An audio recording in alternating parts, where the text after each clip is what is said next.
Yes, I believe this works. The song is not needed after all. Good morning, everyone. I'm delighted. The second day. Is this working as it's supposed to be? Okay, good. The second day of the Mind the Gap HIV and Migration Summit. Delighted hearing your stories also of the day where I heard you had a really good meeting. Yes. Good morning.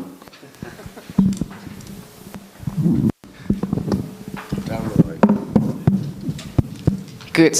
Let me do that again. So, again, warm welcome this morning to all of you. It's great seeing you, and especially after having heard the stories of yesterday, where I heard that you had a really good meeting with the communities. And I'm so inspired to see so many people from so many different backgrounds and countries. So in that respect, I'm really looking forward to this second day of the high-level policy roundtable today. My name is Elisabeth Kuiper. I'm a director at the European Policy Center, a Brussels-based think tank. So also in light of what we do as a think tank, I'm really looking forward to today's session with a lot of inspiring speakers and a lot of interactive input from your side, I hope.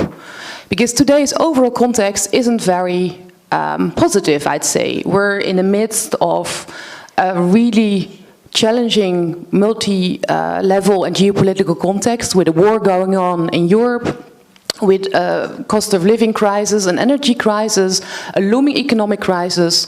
And we have learned that since COVID-19, health inequalities are actually increasing.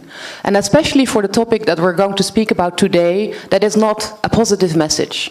So I believe also, having learned what you discussed yesterday, that for today it will be key to really sort of leave from that bigger geopolitical picture and make today's output very concrete. So I really would like to call on all of you to contribute to the discussions, to be interactive. Please raise your hand if you would like to take the floor. Speak up. Feel free to speak up. And I hope that in that respect, as the chair of today's session, I facilitate indeed a very interactive meeting. So with that, because we are very keen also to hear about yesterday's outcomes, I'm going to hand over to Gary. I believe, Gary Jones, you don't need introduction. You're in the field for more than 40 years, I believe. So 40 years is a long time. But currently you're at UNAIDS, so you're very well placed to do the opening remarks and say a few more words about why we're here today and what the outcome and the aim of today's meeting is. Thank you, ma'am. Good morning, everyone. It's an almost impossible task because in 10 minutes I've got to wrap up, summarize what was an incredibly interesting day. What I've done, what I've attempted to do, is to capture the main points that we discussed, the ideas on the walls behind you, and the discussions that happened at dinner last night and in the corridors. It was absolutely very engaging, and as we've just heard, please, more of the same today. A few notes, and please do shout out if you think I've wandered off track. First thing I'd like to talk about, we mentioned a lot, was political will. Having the needs, having sustenance, knowing how to speak with political will, having to generate the interest, the desire for change for HIV and migrants. So political will and how we go about making the right sort of decisions at the right time for the right reasons is very, very important. We spoke a lot of community engagement and equity-based approaches as the way to deal with the holistic nature of health, emotional, physical, mental, spiritual, all the various dimensions that make up a human being. And that we also heard that what tends to happen in this current climate is that we lean towards the physical aspect of health, obviously, crucially important, but then given the trauma, the experiences that many migrants have been through, it's at our peril if we neglect the mental health dimensions as well. So a holistic approach, social determinants approach to health in the context of migrants, which is a very changing, very fluid, very dynamic field. We spoke of the need to keep track of what is happening.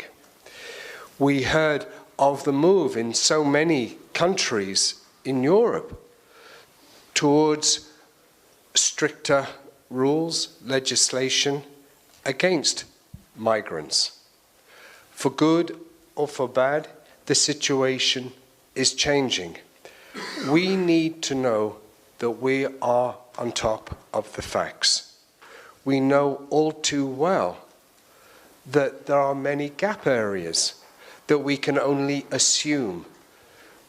We cannot base our collective response on anecdotes, but at the moment it can lean towards that. So there was the crying need for more data, if, as UNAIDS would put it, for strategic information, but basically what is going on. And to know, as I've just said, we might be in possession of all the facts today, but given the highly dynamic context that migrants live in, it may be very different tomorrow.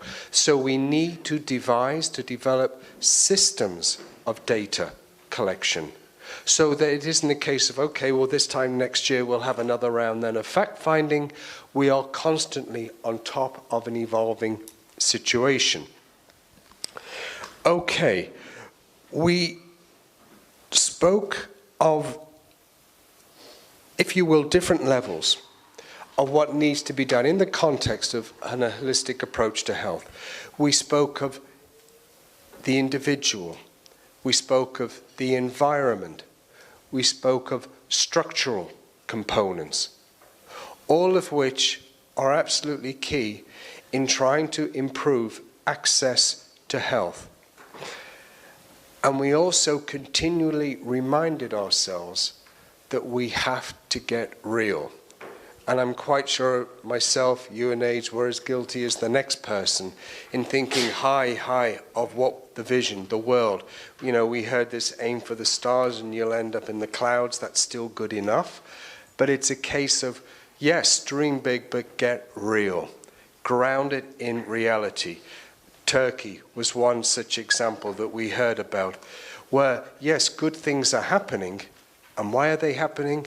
Because it's off the radar.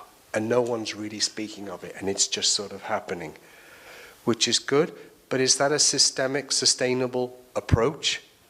We need to get grounded in reality and find it. What's happening? We need to, with that political will, make sure that funding is available.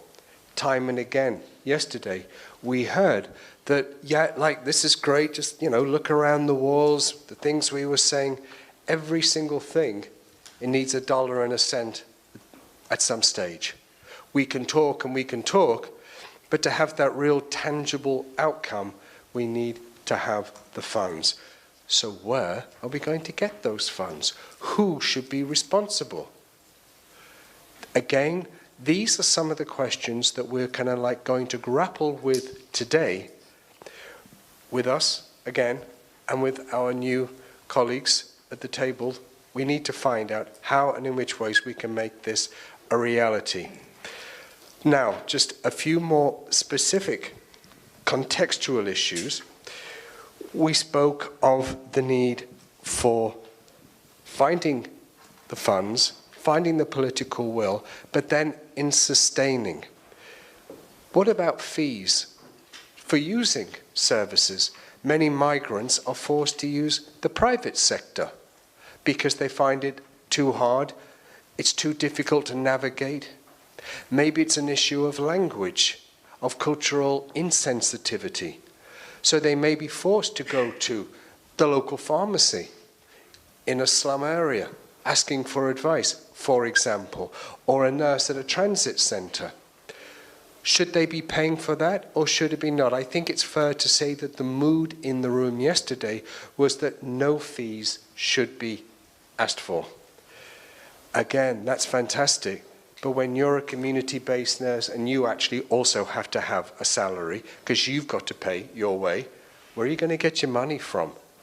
So again, trying to be realistic and find out how we're going to tackle that problem.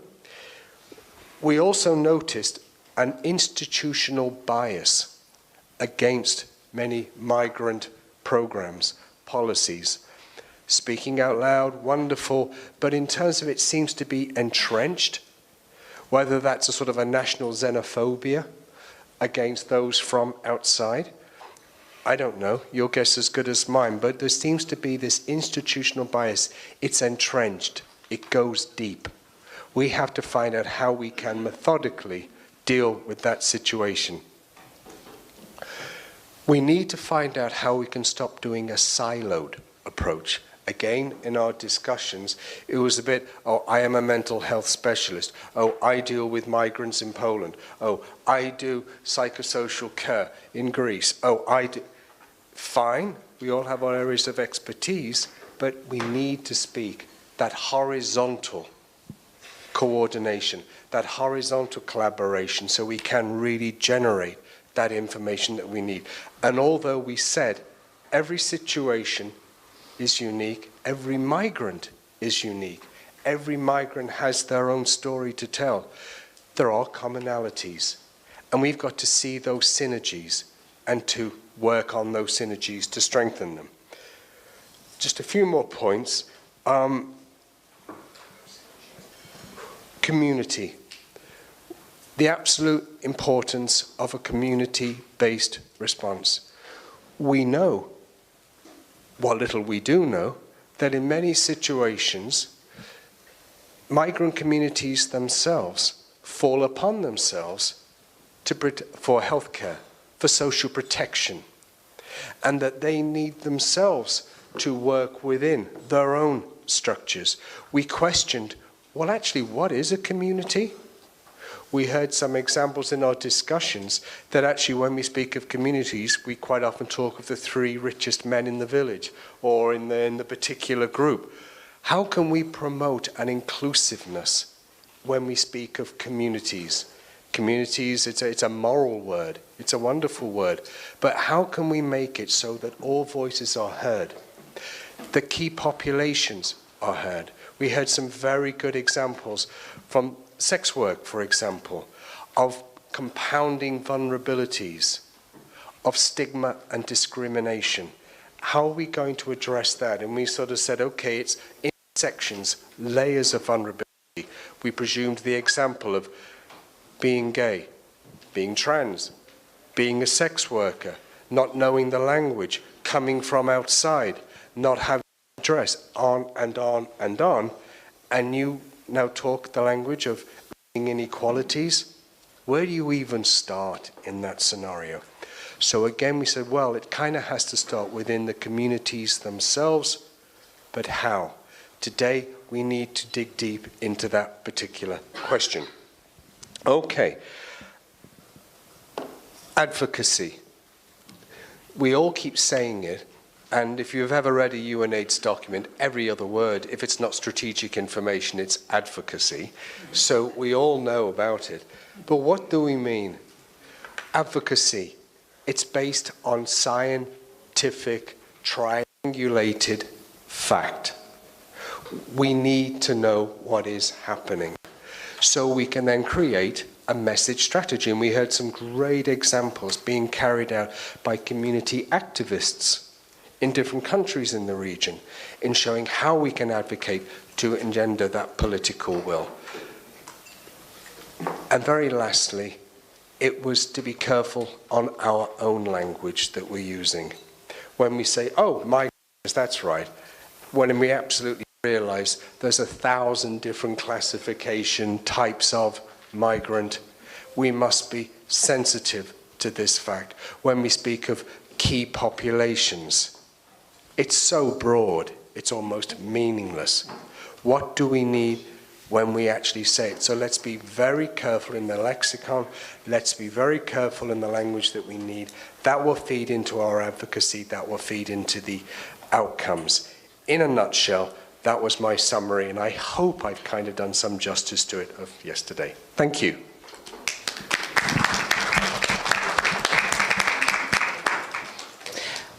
Well, many thanks, Gary. Seems very inspirational to me, and it also seems the perfect bridge to our next speaker, who indeed is going to sum up the feedback from yesterday's community session.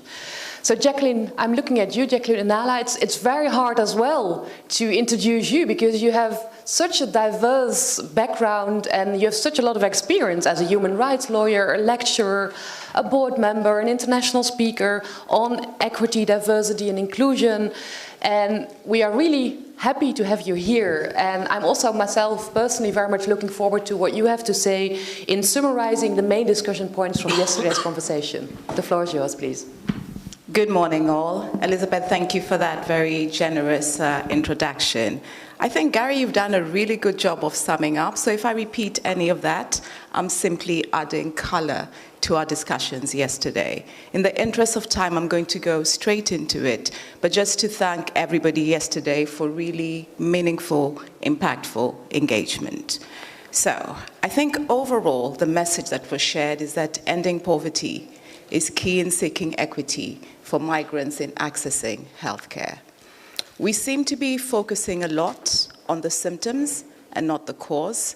And I think Gary has touched on the major underlying cause, which is government will and the resulting symptoms, which we discussed at some length yesterday. The overall purpose of our engagement and our conversation yesterday was to seek effective collaboration to identify the gaps and fill the theme. So the Mind the Gap theme, I think, really came out really well yesterday. We spoke a lot about the social determinants: poverty, stigma, transportation, storage of medication, hunger, sanitization, overcrowding, lack of a physical address, all the various intersections that really compound this particular issue. We agreed that one size does not fit all. If we look around and see all the shoes that we're wearing different sorts of shoes. And whilst we're having the conversation, I thought of this new meme that is going around. So equality means that everyone is getting a pair of shoes, which is great. But in terms of migrants, not everybody is getting a pair of shoes. Diversity means that people are getting a different type of shoe, which means that different European countries are having different types of intervention. Equity means that everybody is getting a pair of shoes that fits, and would really love to be in that kind of position whereby migrants are getting care that is specific to their needs. And acceptance means that migrants should be able to have some sort of choice about what they're actually receiving. But belonging means that they should not be judged about where they come from and what about their HIV status. And so we spoke a lot about one size does not fit all. We should meet migrants where they are and not based on where we are and what we think that they require. So a large focus was on the theme of exclusion from healthcare. There were some examples that were given and an illustration about how city slums have got the worst health outcomes. But actually, those in the most precarious situation are migrants in transit centers. And we spoke about the dangers and the hardships faced by this particular group of really vulnerable migrants who, when they show up here, are traumatized and they have got specific needs. We agree that living in environments that are risky leads to risky behavior. And so we really should be careful about the judgments that we throw around because we are all filled with bias. We spoke about the health referral systems, and we held a mirror to ourselves and our colleagues, whereby sometimes health workers, social workers are discriminating against migrants. And as an example of the Rohingyas in Bangladesh. We spoke about the quality of control services with some examples with regards to housing in the Middle East, in Lebanon, Syria, etc. An emphasis on geopolitics. And we all know how this affects equity. A right to work, the dignity of work that is denied to migrants, which could be then locking to a lot of the issues that we are looking at. We've spoken about risky behavior. The first rule of life is survival. So those who cannot join the formal sector because they have are simply going to join the informal, unregulated sector. And they give an example from my own country of origin, from Kenya, where you have undocumented migrants working within construction. They have no contracts, no regulated pay, no health and safety. And this is the risky behavior as a lookout to survive. We spoke about work and the dignity of work. We spoke about how our policies around national health insurance are tied to tax and, in effect, cause more exclusion for migrants. The biggest hindrance is the lack of documentation. On a personal level, it's a loss of identity. On a healthcare basis, it's exclusion. We looked at Christiane and her team's report, and in a summary, it shows that HIV disproportionately affects migrants. There's increased diversity in HIV anthropology. We looked at the fact that vulnerability might undermine migrants, and perhaps language does matter, and perhaps the words that we should be using in this particular setting is precarious, because being in a precarious situation is linked to the social economic status of the migrants. We looked at the research and what was underpinning the research, and there were three significant questions: the burden of HIV on migrants in precarious situations, and which of these groups are most affected, the access to healthcare, and what policies should shape access. Again, this theme of undocumented migrants.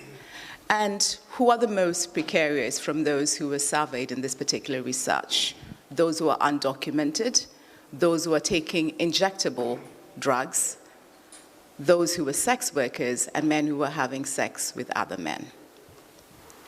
There was some overall looking at access and the reduced access, but also the continuum of care. And the substantial gaps in that particular report were identified as late access to primary care, lack of prevention, and lack of access to testing. And in addition, exacerbating all of this is the whole stress of being a migrant and being HIV positive, and the impact on this on mental health, which Gary has covered, and so I will move along quickly so that we can get into some formal engagement. We looked at policy and how policy acts as a genuine and a serious barrier, and examples from various countries whereby we've got complex social welfare systems which are understood by few and also just simply add to the complexity and exclusion. We looked at the synergy between various determinants. So we looked at the social economic impact on legal insecurity, with examples around trafficking, transactional sex, sex work, and gender-based violence. We looked at stigma from the community and migrants who stigmatize themselves, the whole issue of discrimination and racism. Let's call it out for what it is. There were recommendations, and by and large recommendations are inclusion, inclusion, inclusion. Change in xenophobic societies, strengthening of community-led initiatives. What connections are we making in this room today? And what connections can we make when we leave this summit? Crucially, it's about leadership and EU leadership, the complicity in creating a hostile environment, and how do we begin to lobby to change this? We went into a Q&A and remark session, and the key theme within that Q&A session was about the precarious nature. Some examples were given from Italy about the delay in getting documentation. And there was some feedback that delay is fine, but often when migrants get the documentation, if they're under the control of criminals and there is no law enforcement, then despite the fact that they are documented, they continue to be in a precarious situation. There was really good steer about educating ourselves, about gender identity and sexual identity and raising awareness. So we have some work to do to ensure that we're continually staying informed and educating ourselves. There was an example from Greece, and it seems like such a long time ago that we had the COVID-19 restrictions, because we're all here in a lovely hotel speaking to each other, having meals together, learning, sharing, and growing. But not so long ago, we were in lockdown. And the effect in Greece, whereby people couldn't leave their homes, and migrants couldn't leave their homes to even access black market work, and the abuse that resulted in. And that abuse hasn't stopped. So the effects of COVID-19 are still being felt today. And we must not forget, as we go about our business, they're still in a precarious situation. A good analogy about the USA and Netherlands, what lessons can we learn? In the USA, there's a right to work for those who are waiting to be documented, whereas in the Netherlands, you only get 6 months, and after 6 months, how are you supposed to survive as an immigrant? And so the Q&A really focused largely on the precarious nature. We looked at case studies, and the case studies were from the Me Health organization, which is an HIV partnership between 10 different countries, whereby they share case studies, but crucially, they're sharing learning. And we had the privilege of hearing case studies from 4 different jurisdictions. We had Filomena and Paula from Portugal, who spoke about working with South American migrants. And their goal, really straightforward, one focus, increasing HIV testing. Their strategy, where do you find, we always talk about hard to reach people, but how are we actually reaching them? And the innovation of going to sex adverts in journals, finding the details and making contact with those that they want to contact. Crucially, what was a really good learning lesson here was that this particular group in Portugal were doing testing in the participants' own houses to ensure confidentiality and just to create a safe environment. So some lessons to be learned there. It was really good to hear about their stakeholder prioritization. Often when we sit in these rooms, we speak about ourselves working in the community, but the key stakeholder are the immigrants. And therefore, in Portugal, their stakeholder trio is the participant, the migrant, the nurse, and the psychologist. So in these conversations, we must always center the conversation around those who are affected by this particular situation. And apart from the testing at the immigrants' homes, there is also accompanying them to appointments to collect medication as a way of enabling them, not empowering them. Again, language really matters. And questioning data. So the data in Portugal, the official figures show that 40% of immigrants are living with HIV. But this particular cohort showed that it was 2% living with HIV. So some questions about the reliability of data, the gaps in the data, etc., is something for us to be weary upon and something for us to think about. Let's continue to mind the gap. And then we had Kim, who shared a case study from France. And it's PAST. And PAST stands for Prevention, Action, Health for Transgender. And although they've been dealing with the transgender community, there's now a move to focus on LGBTQIA+, and also on single parents.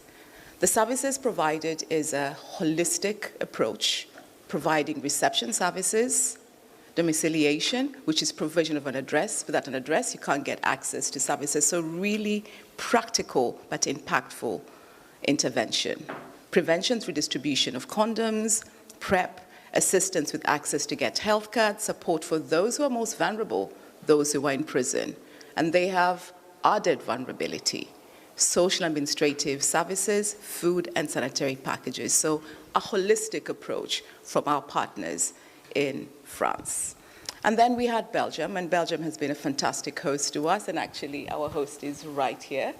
And Luca shared with us the work that is being done by the European Sex Workers Alliance. It's a network of more than 100 sex workers organizations in Europe and Central Asia. There is strength in numbers. I'm a human rights lawyer. I'm on my own. How much change can I really make? I'm a limited resource. If any of you ever have the fortune or misfortune of receiving an email from me, the bottom will say, if you want to go fast, go alone. If you want to go far, go together. The importance of collaboration and partnership that we're seeing in Belgium with this European Sex Workers Alliance. And the acceptance that migrants are diverse. We're not just one monolith. And so therefore we must meet people where they are. Again, data, data, data, lack of data, inaccuracy of data. Let's continue to mind the gap. In this particular group of migrants within sex workers, they don't access healthcare owing to fear of the police and immigration. And I can definitely relate to that. In the United Kingdom, the NHS are supposed to inform the Home Office about undocumented migrants. So there is really genuine lack of safety. Sex workers will not report crimes owing to discrimination and further victimization by those who are supposed to protect them. This is a law and order problem. And we encourage the academics amongst us. We value your work, but we must encourage you to work with the communities so that we can have reliable data that will inform funding and support. And in this particular context, there is a huge barrier in funding. Then we went to Greece, and we heard from Ian Robert, and he spoke about the impact of leadership in creating a hostile environment. And I think the Greek are learning from the UK.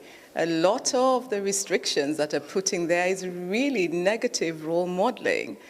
And so the current government ran a very powerful manifesto whereby they promised that they would have stringent laws to deter immigrants coming into Greece. And they were true to this. How quickly leadership can move.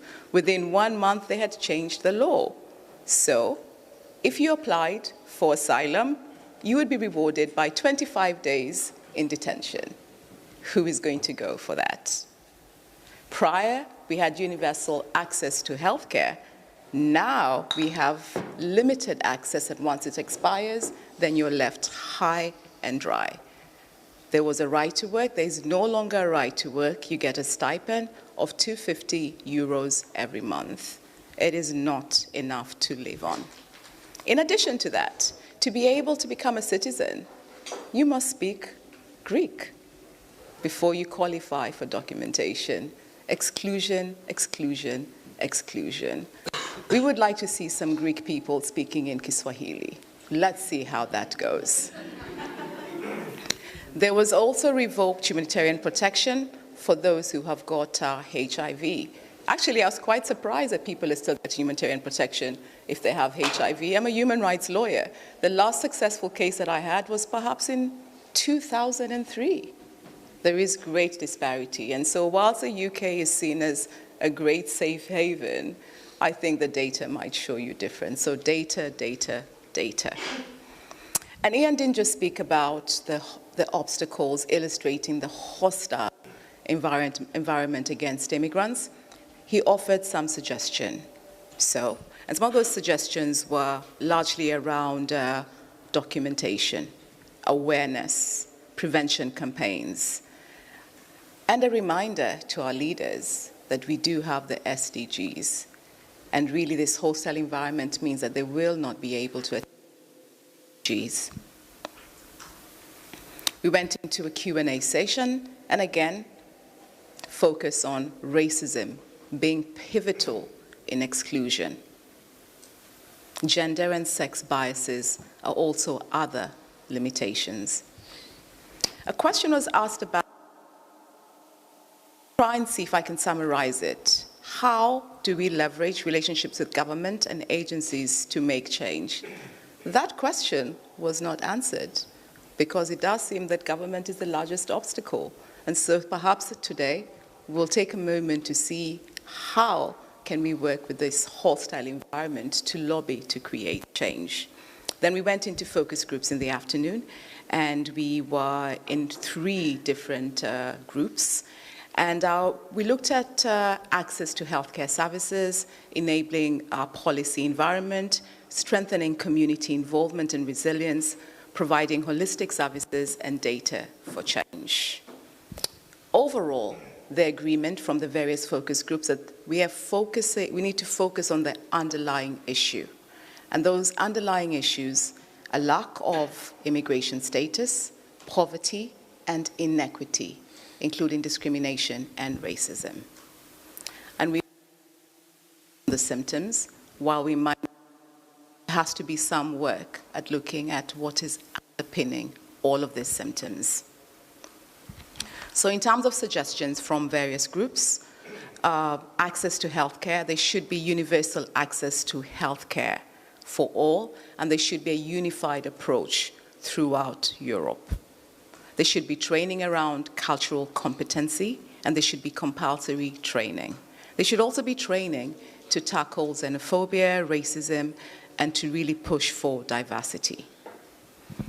There should be some focus on understanding structure and infrastructure, and that would be training, capacity building for service providers, but also for migrants so that they can be empowered and enabled to understand the systems that they have to navigate. We should have resource centers, funding, training, free access to medication, treatment and testing. And crucially, we should have the table. There is no point of having these conversations if the key stakeholders are not present.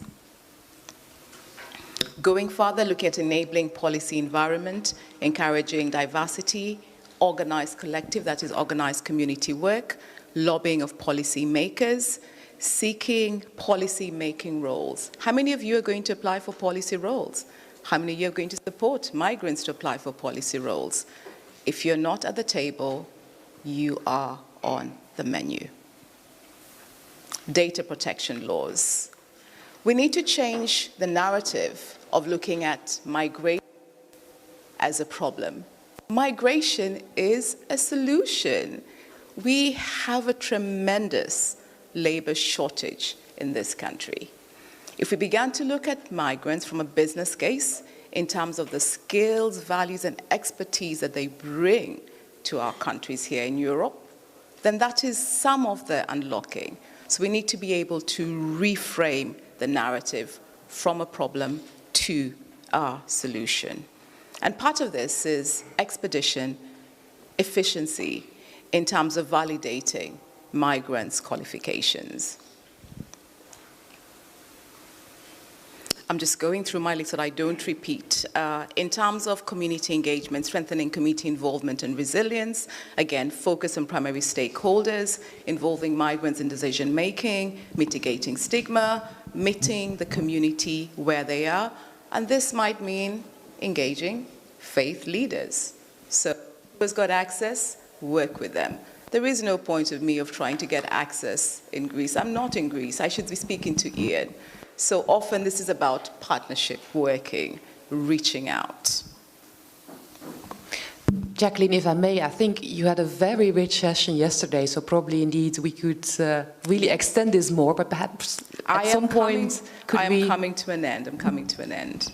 So in terms of the focus group, the conclusion was focus on the underlying issue, lack of immigration status, poverty, looking at inequity, discrimination.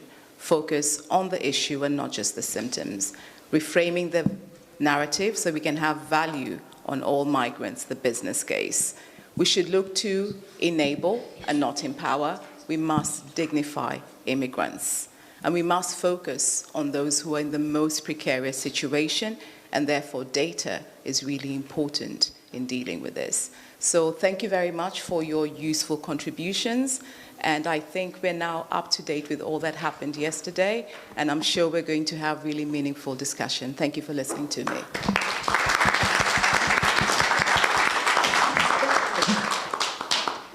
Well, thanks to you, Jacqueline, for summarizing what really seems to be a very rich day with a lot of elements that I'm sure that come back later today, also during the discussion that we're going to have. And I think especially what you said about the need for European leadership is an element that I think we would like to bring back. The next speaker will speak about an element that also came back from yesterday's discussion a lot, and that Gary already told, strategic information, aka the need for data. So I'm very happy to announce Timur Nouri from the European Centre for Disease Control. Timur, you are an expert on monitoring and evaluation, so you're very well placed to indeed give us an overview of surveillance and monitoring of HIV data. And you are the primarily responsible at the European Centre for Disease Control for monitoring the HIV response in Europe and Central Asia. And with that, I believe your slides are up, so we're very much looking forward to listening to you. You have the floor, please. Thank you so much. Thank you. So I'm super honored to be here today. I'm going to be focusing a lot on the data issues that we've talked about already. I'll start by putting in the context of the SDGs. I'll say a few words around the epidemiology of HIV in Europe, a few words on PrEP implementation in Europe and how that isn't reaching migrant populations. Zoom in on the 1990 targets, zooming in again on how migrants are performing against these targets, and try and answer the question towards the end whether or not we're on track to end AIDS by 2030. So you're all very familiar with the Sustainable Development Goals. Goal 3 is related to health. Goal 3.3 is where we talk about ending the epidemics of AIDS and other infectious diseases. Now, UNAIDS is the global body that is defining what it means to end AIDS. So these are the SDG global targets to see zero new infections, zero deaths, and zero discrimination by 2030. And they developed so-called fast-track targets by 2020. And these are big building blocks. Under each of these, there's lots of other targets. Under this one, on the incidence target, they talk about reducing new infections, reaching at least 3 million people with PrEP, and achieving these 90 targets. And together with the stigma on the bottom, these are areas that I'm going to be touching on going forward. So let's start with the surveillance report for Europe and Central Asia that we collect together with our colleagues from WHO Europe. So in this report that was published last year for 2020, we estimated that 2.2 million people were living with HIV in this wider European region. We saw 104,000 new people who were diagnosed with HIV in 2020. The new data is being published in the next couple of weeks for 2021. But these 104,000 cases are not distributed equally. So 15% of these diagnosed cases occur in the western parts of Europe, so the countries in green. 4% of these diagnosed cases in the center, and 81% of these diagnoses in the eastern parts of the region. And you see the rates per 100,000 population at the bottom. So the true burden really is in the eastern parts of the region. Looking at the routes of transmission by sub-region, they are quite similar for the west and east. So approximately 50% of diagnosed cases occur among men who have sex with men, followed by heterosexual transmission, and only 4% among injecting drug users. Whereas in the eastern parts of the region, transmission occurs mostly among heterosexual men and women, and a significant proportion among injecting drug users, and only, let's see if I can move that picture here, 3% among men who have sex with men. A big distinguishing factor is this issue of migration. So more than 50% of diagnosed cases in the western parts of the region occur among people who are born abroad. That drops to 13% in the center and only 1% in the east. So looking at HIV diagnosis in the EU only by route of transmission, we are seeing declining trends now over the past decade in all transmission modes, which is really promising. This issue around the declines in trends since 2015 among men who have sex with men is really positive. That's something that we've been looking for a long time, and this seems to be sustained. But if we break this down by transmission mode and migration status, we see here two lines. The solid line is heterosexual transmission among those who are not migrants, and the dotted line, heterosexual transmission among those who are born abroad, migrants. So the first thing we want to note here is that migrant heterosexuals actually are affected more by HIV than non-migrant populations, even though they only account for 15% of the migrant population in the European Union. But we are seeing declines in both groups by approximately 23–24%, which is promising. If we look at sex between men, we see a decline among non-migrant men who have sex with men, a 40% decline over the past decade, but that we are not seeing in this blue dotted line where we're actually seeing a 30% increase. So we are seeing declines overall of HIV in the EU, except when it comes to migrant MSM, where we're seeing a significant increase. So despite this overall trend that we're seeing declines, migrants account for 44% of all diagnosed HIV cases in 2020 in the European Union, so a significant proportion.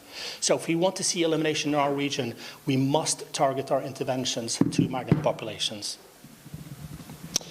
Again, this is not distributed equally. So in the red box here, you see the 44% in the EU. All those countries above have higher proportions of migrants. So this is data from 2020. So if you look on top, you see Sweden, Iceland, Ireland, etc., where more than 80% of diagnosed cases in 2020 occurred among people who are born abroad. And we started coloring these regions differently because it's really important that we look at where these migrants are coming from. So from Sweden, approximately half of the migrants come from sub-Saharan Africa. But this looks very different from country to country. So it's super important that we look at where migrants are coming from in order to tailor our prevention programs to these populations. So where do migrants acquire HIV? This is something that we've looked at over the past decade, and it's really, really important that you are all aware of this, but this is important messages for policymakers and people that we sometimes communicate with. So this is research from Fiona Burns more than a decade ago, where from the clinical level, in the UK, they estimated that approximately 7% of black Africans who were diagnosed with HIV in the UK were estimated to have acquired HIV after they arrived to the UK. And this increased to 18% by 2010. And she challenged this and said this is based on clinic-based estimates on the doctor-patient relationship that the doctor underestimated, and they weren't comfortable talking about sex. So she challenged the Public Health England to come up with new estimates, more objective methods. And this is something called the CD4-based method, where they look at CD4 count at time of diagnosis. So as you know, the longer you live with HIV, the less your CD4 count is going to be. So you can look at a person, CD4 count at the time of diagnosis, and if you have information on when they arrived to the country, you can assess whether that person was infected before or after they arrived to the UK. And looking at this more objective method, they estimated 3 times higher numbers. So instead of 7%, it was 24% who acquired HIV after arrival to the UK, and that increased to 46% in 2010. This number is now above 50%, I believe, in the UK. We have done research across Europe to look at this as well, to see if this applies to other European countries.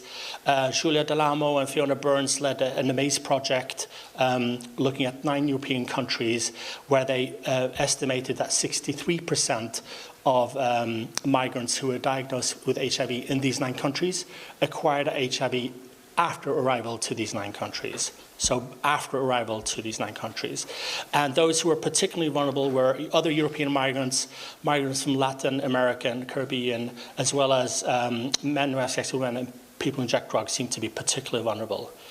If you look at the 9 countries estimates, you see here, particularly in Netherlands, Spain, and the UK, very high proportion of migrants acquiring HIV after arrival to these 3 countries. We've done research at ECDC as well with additional countries, and we're seeing a similar trend across countries. So this is something that we're not entirely sure all policymakers and even surveillance people in countries, people who are working on HIV programming, are aware of. I think historically, people have thought that migrants come to Europe already infected, but actually a significant proportion are not being reached by prevention and testing programs and being in very vulnerable situations. So really important that we continue informing our prevention programs around this. So why is this important? Well, you know, ECDC has been asked by countries to develop screening guidelines after the 2015 migrant crisis. And now with the Ukraine situation, we typically get questions, which infectious diseases should we screen for and what vaccinations should we provide? But from the HIV side, we know that many migrants are vulnerable to HIV many years after arrival. So screening is going to not capture a significant proportion of those. We have to do continuous testing many years. So we think that countries should really develop and deliver targeted primary prevention programs reaching these populations. On PrEP, so this shows you the status of formal PrEP implementation in Europe as of October last year. We're just analysing the new data. So as you see here, 22 countries in dark green have made PrEP nationally available and fully reimbursed. 13 countries in light green have made generics available, not fully reimbursed, so out-of-pocket spending anywhere from 30 to 70 euros a month. And in blue, we see countries that have not formally implemented PrEP. And we see in the white dots and the red dots that even during COVID, we've seen 10 countries that have made PrEP available, which is really positive. What this shows you is populations that are eligible for PrEP across Europe and Central Asia.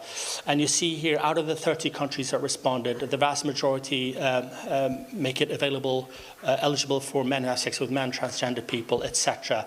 But no country is actually specifically mentioning migrants. They may be in all these other groups, but unless you specifically target migrants for PrEP, I'm not convinced that they're we're doing a really good job. And we know that from the data we're getting, even from France and Norway, which have the two programs, PrEP programs in Europe, the longest in the EU. They are really struggling with reaching migrant populations with PrEP programs. So this is something I think we need to work on a little bit more. So moving on to the 1990, you're all aware of these targets. I won't go into them, but I'll show you some of the data that we have around these areas. So this shows you, we talked about data availability. So this is not outcomes, this is about the data availability on the continuum of care for the general population in green and all the other key populations. So at the bottom, you see the countries to the left with no data at all, people living with HIV, those who are diagnosed, on treatment, virally suppressed, and countries that have data on all 4 stages of the continuum of care. So it's a busy slide, but the key message here is that in green, you see that many countries have got data now on the continuum of care for general population, which is great. That's what we focused on. But less countries have data on key populations. And in orange, you see here that 44 countries have no data at all on the continuum of care for migrants. And when it comes to which countries have data on all 4 stages of the continuum of care, 40 countries for the general population, only 4 countries for migrants, 4 countries have data on the continuum of care for sex workers. So this is a major gap in our data and our understanding of the continuum of care that we need to be focusing on, and we're trying to support countries improve these estimates. So looking at the data availability specifically for migrants now over time, is it improving? You see here on the left-hand side, 2018, 2020, and 2021. And actually what we're seeing is less available data over time. And now these are particular years, 2020 and 2021, with COVID. A lot of attention is being pushed away from HIV to work on COVID and other issues. But this is a worrying trend. I think we're seeing UNAIDS, WHO, CDC, that it is difficult to keep this on the agenda, and the focus of HIV is shifting, and it's a bit worrying. So we actually need less data, which is worrisome. We'll see how it looks for 2022. This is data we're analyzing right now. So looking at the data we do have, so let's start with this first one. It looks at the percentage diagnosed out of those living with HIV. So we have 6 countries that have data on this. We see UK, Austria, and Portugal have reached this target by 2020. So this is data reported in 2021, but it's for 2020. Luxembourg has almost reached this target, whereas Czechia and Greece haven't. So out of those that are diagnosed, this issue of late diagnosis is really important. We haven't seen any improvement in late diagnosis over the past decade. And what you see here of the total EU population who are HIV positive that have a CD4 count at time of diagnosis, more than half are diagnosed late. You see in blue that migrants are actually, I'm not going to say perform better because it's still almost 50% that are diagnosed late. But migrants a little bit better, and in green you see where they're from, which regions they're from, and it seems to be migrants from sub-Saharan Africa and from Southeast Asia are diagnosed later than other migrants from. Important information in terms of targeting our testing programs. So what do we need to do? We need to reduce the time from HIV infection to diagnosis. And we've done modeling at the ECDC that shows you that the median time from infection to diagnosis is 3 years. So that's a long time where you can transmit the virus. So what do we need to do about that? We really need to increase our testing programs. I'm not going to go too much into testing, but just to show you here that there are still some countries in Europe that are restricting access to testing for migrant populations. I think it's 6, 7 countries here that actually have policies in place which are restricting testing for especially undocumented migrants. I'll come back to the treatment issue a bit later. So the second graph on the right here, once you are diagnosed, are you getting treatment? Are you accessing treatment? Here we have data from 8 countries. 5 of them have reached the target. Greece particularly is quite far away from reaching this target. So what do we need to do about treatment? We need to initiate treatment as soon as possible. In 2014, the policy was to start treatment at 350 cells. With the START trial, both WHO and EACS recommended treatment as soon as you've been diagnosed. And most countries now have adopted policies to start treatment as soon as possible, but they haven't implemented these programs. There is one group, undocumented migrants here, who are not entitled to treatment. In more than 50% of countries, migrants don't have, undocumented migrants are not entitled to HIV treatment. So this is a group that will not be reaching these targets going forward. Moving on to the last 90, once you are on treatment, are you reaching viral suppression? So 7 countries data here, 4 of them have reached the target. Austria here is quite far away from reaching its target. So once you reach these 90 targets, at least 73% should be virally suppressed. So again, we come back to only 4 countries have data on all 4 steps. So only 1 country, the UK, has reached this target, the 73% target among migrants. 3 other countries have data, the rest don't have any data. So it comes back to data, as we heard before. So looking at the continuum of HIV care for migrants in the countries with available data, we see here that 71% of those are virally suppressed. And comparing that to the general population in the same 4 countries, we actually see that migrants are performing much worse than the general population in these 4 countries, significantly worse. And finally, on the issue of stigma, it's an issue that we've had major gaps on up until this year, where we did a survey together with AIDS Action Europe and European AIDS Treatment Group for the some data, and I'll just show you one slide. It's data that we're still analyzing, but it shows you the experiences of stigma by key populations. And you see here MSM, migrants, people who inject drugs, sex workers, and prisoners. And we see the experiences. And we see here that migrants are between 1 in 5 and 1 in 4 migrant people living with HIV have experienced these stigma experiences on the right-hand side. So that's something that is not good at all. It's the first time we have baseline data, and we're going to be monitoring this going forward to see if we have any improvements. So to conclude, are we on track to end AIDS? I think, zooming in specifically on migrants now, I think we will be not reaching these targets unless we address certain gaps. And one of them is this prevention gap. So I talked about that the significant proportion of migrants are acquiring HIV after they come to the EU. So we really need to address that issue. We need to be scaling up primary prevention programs, including PrEP and PEP. We have a testing gap. 1 in 5 people living with HIV in Europe are unaware of their HIV status. 50% are still diagnosed late, and migrants don't have the same access to HIV testing as other populations. We have a treatment gap. 1 in 3 people living with HIV are not on treatment. Most countries have adopted these policies to test and treat, but many are not implementing them to full scale. And still 50% of countries are not providing treatment to HIV-positive undocumented migrants. And finally, on stigma, something that we've not had data on before, but we do now see high levels of experienced HIV-related stigma among migrant communities, among many other communities as well, but particularly among migrants. So to conclude, we are seeing declining trends of HIV diagnosis among heterosexual migrants, but not so when it comes to migrant MSM. A significant proportion of migrants acquire HIV many years after arrival to the EU, and therefore we need to develop primary prevention programs targeted to these populations. We see a very low uptake of PrEP among migrant communities, and that's something I know countries are working on. It's quite difficult, so any support you can give to your national governments or PrEP implementers, the better. I hope we have some time to discuss that here today. This issue of data along the continuum of care is really problematic when it comes to migrants. Only 4 countries out of 55 have data on all steps of the continuum of care. But for those countries that have data for the steps, migrants have significantly lower viral suppression rates compared to the general population. But we shouldn't read too much into this. It's only 4 countries, but still it's not looking good. And finally, subpopulations of migrants have HIV prevention, testing, and treatment services, and may be left behind in Europe's efforts to reach the Sustainable Development Goals.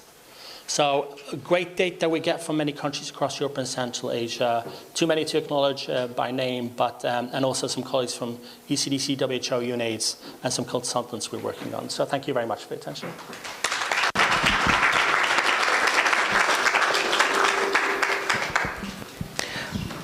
Thank you so much, Timur.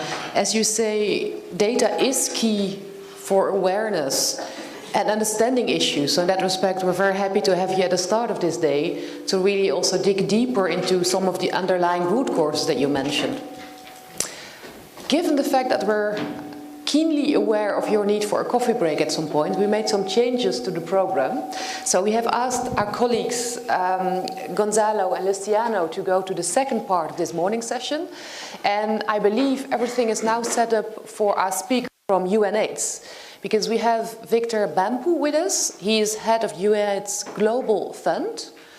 And I'm looking, because he will speak to us online, so I'm looking to see indeed if he will be joining us online shortly.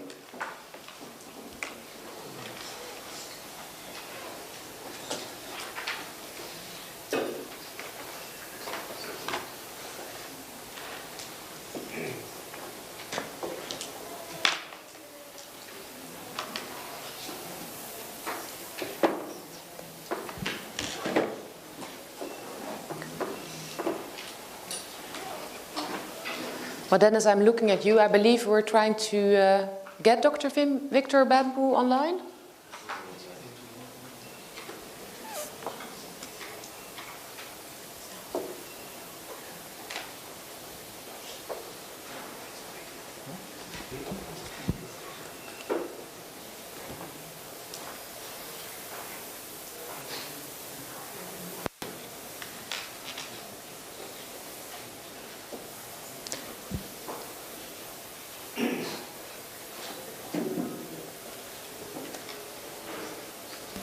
Perhaps we can ask the speaker to start a video, because I'm not sure whether the video is actually on.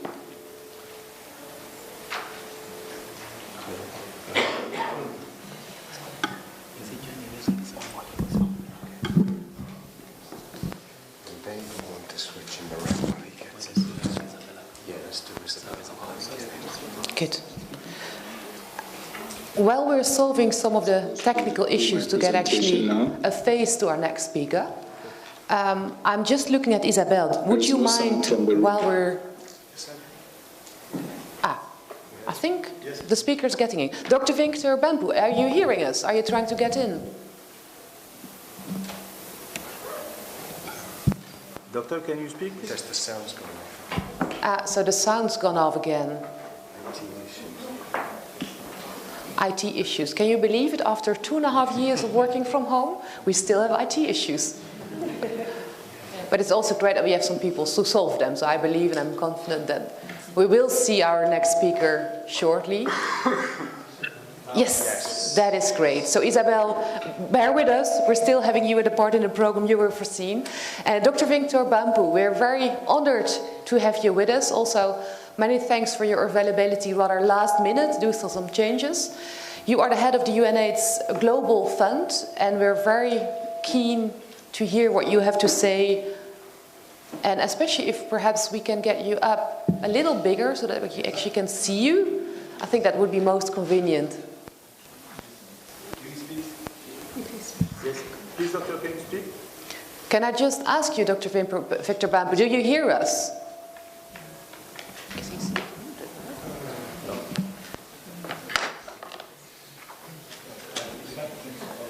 I believe due to the fact that you're writing.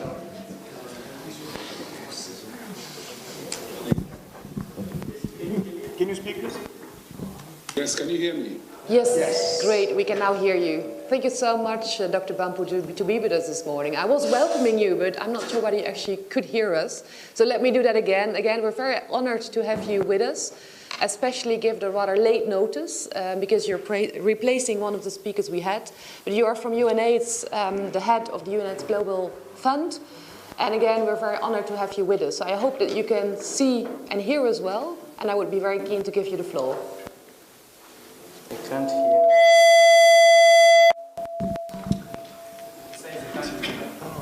He still can't hear us.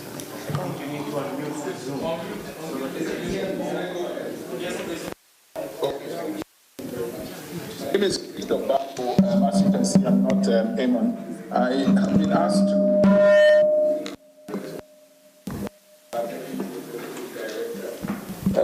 Eamon Murphy, who had to excuse himself for something. He sent his regards and with you. And of course, my colleague Harry is also in the room with you. So we'll do this together. So essentially, he's asked me to share a few things. So I'll be doing that right now. Everyone everywhere is entitled to the best possible health care. And that's an easy enough fact to state and pivotal to ending AIDS. It's the most fundamental of human rights and on which healthy lives and livelihoods and robust national economies depend. We need to keep reminding ourselves of this fact, and as many times as necessary to obtain universal health coverage. The Global AIDS Strategy, remember the 2021 to 2026 End Inequalities, End AIDS strategy that the whole world signed up to, speaks very plainly to this point.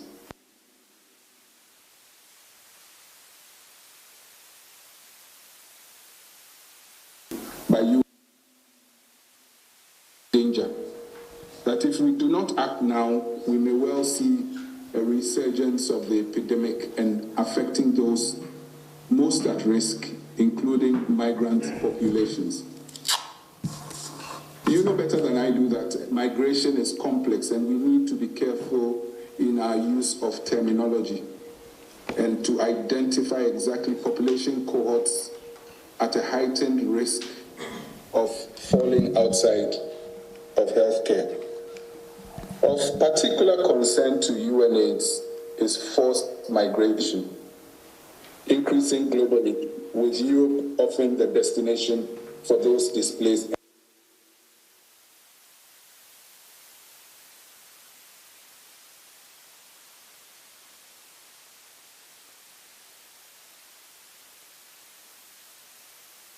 We should be prepared to see an upturn in forced migration and outward mobility from countries facing high HIV.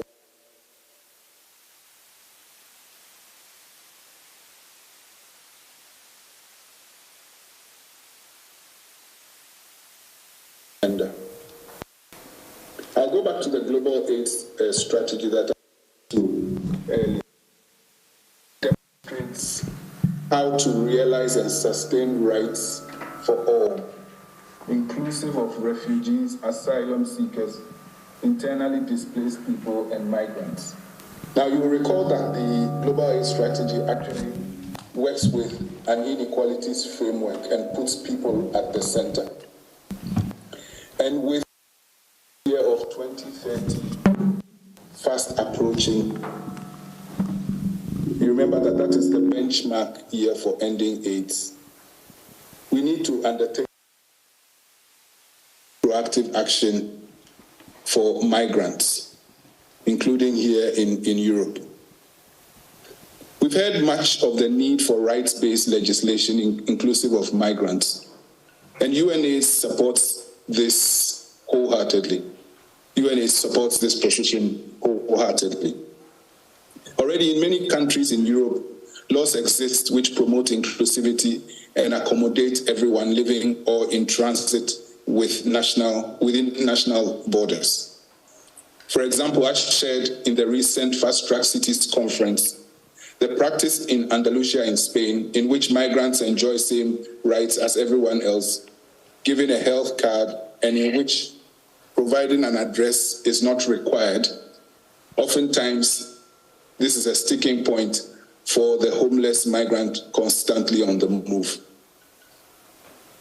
The EU is to be commended for its insightful approach to improving healthcare across the continent. An ongoing consultation for revising policy and seeking to unite and find common ground across national states is to be applauded. Pursuing the commonality of treatment regimens is a case in point, and ironing out questions of intellectual rights and indeed dealing with issues relating to big pharma and the profit margin. UNAIDS' position is clear for the goal of EU health policy: universal and immediate access to quality assured and sustainable health services. Sadly, conditions in which some migrants live have been described at this conference and in other places as subhuman. We know that to end AIDS, we must do so through addressing all sorts of inequalities, by adopting a holistic approach in dealing with the social determinants of health. Migrants and residents alike must never have to decide between health or food or shelter, but that's often the case. And socioeconomic factors, therefore, remain of major concern to UNAIDS. We also endorse the principle of the minimum standard of healthcare, appropriately established, starting with primary healthcare at the community level, quality assured and delivered in an efficient manner with the full participation of users of these services. That's very important.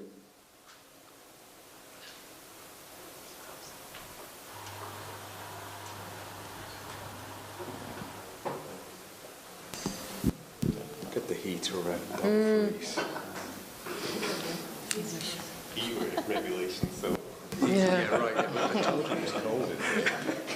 Dr. Bambu, it seems you're freezing. Could you still hear us? We speak. Can you hear us? Where's Dr. Bambu? Even my mic is now.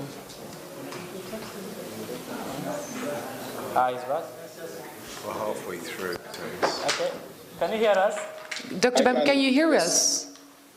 Yes, great. You were gone for some point, but now you're back. Yes. So I was saying that as has been made plain in the Global AIDS Strategy, we need to promote innovative forms of healthcare that are community-driven and patient-centered, and support a One Health approach to meet the needs of all persons, regardless, for example, of political status. And in agreement with our partners, UNAIDS advocates for impactful research that demonstrates the link between health security for all and human mobility, regardless of circumstances.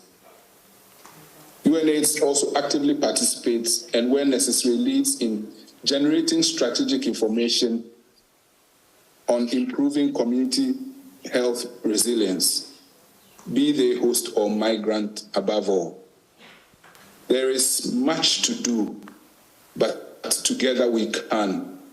And I recall that an earlier speaker spoke about something. She said, if you want to go far, you go together. This conference is an essential building block of all the things that we are trying to achieve. And my hope is that we'll move forward, reach consensus, and end AIDS. Thank you very much.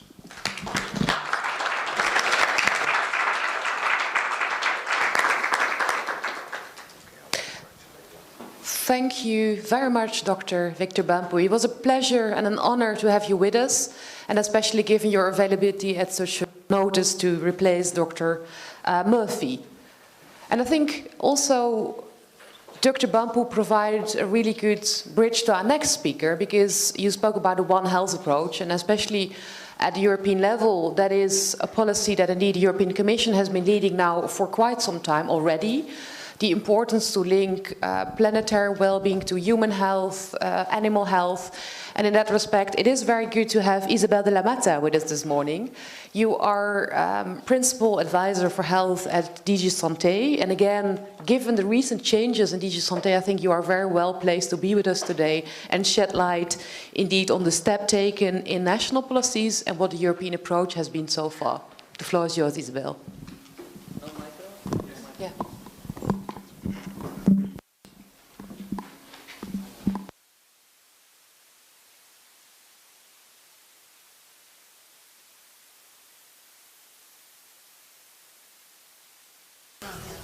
Like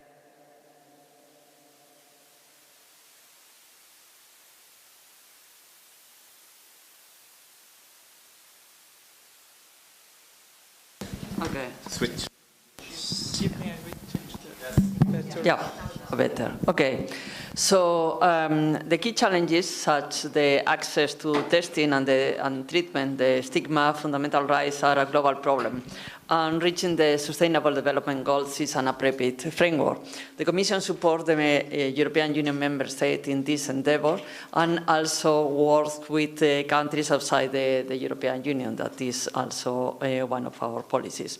As the displacement of people from Ukraine escalates, it is imperative that countries across Europe receiving these displaced people are prepared to ensure high standards of HIV prevention, treatment and care.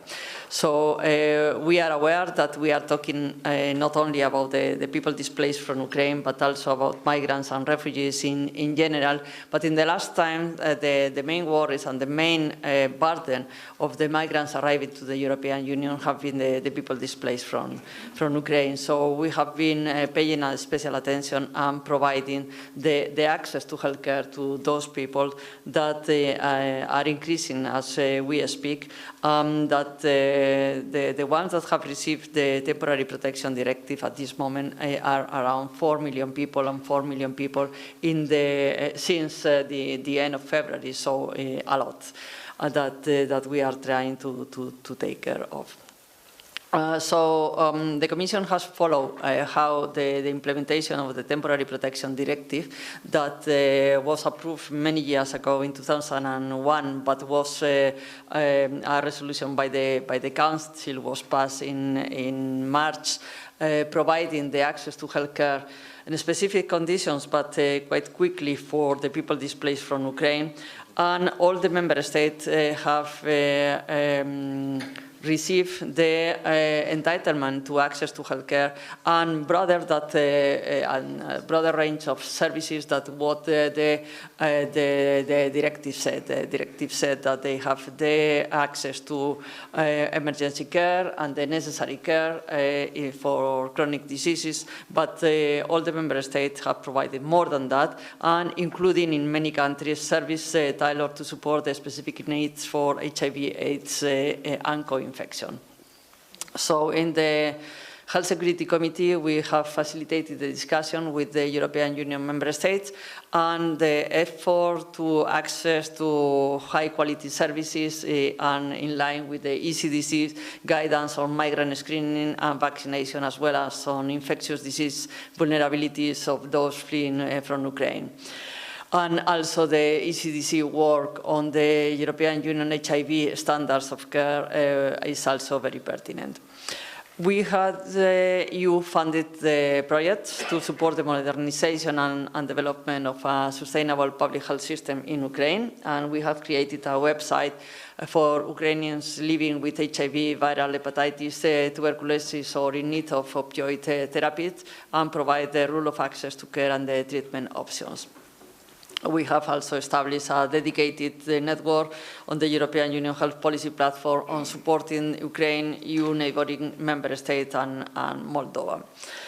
And this network tries to make it easier for the health stakeholders to share information, to coordinate initiatives, and to prevent the effort overlapping. I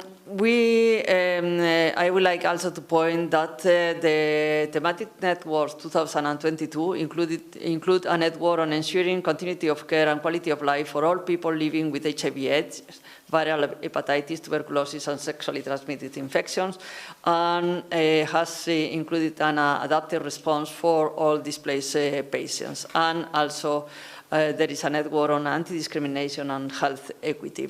The thematic networks are led by the health stakeholders, and they are hosted by the EU Health Policy Platform, as I mentioned. And they will generate joint statements containing actions to be put forward for and by the health stakeholders on this topic. The Commission also acknowledged that the overwhelming response to the COVID-19 pandemic somewhat overshadowed and impacted the access to key HIV and other communicable disease services. And based on the lesson learned, the European Union Health Union Package will strengthen the health security, the prevention, the surveillance and the treatment, as well as the relevant agencies, the ECDC and also the European Medicines Agency. And there will be also, well, there is a pharmaceutical strategy that we are developing and preparing for a proposal of new legislation that will bring the incentives for innovation in this field. There are also financial instruments that are available, such as the EU for Health and the Horizon Europe. For the EU for Health, you know that we have multiplied by 12 the fundings that have been devoted to that for the period of 7 years since the previous third health program.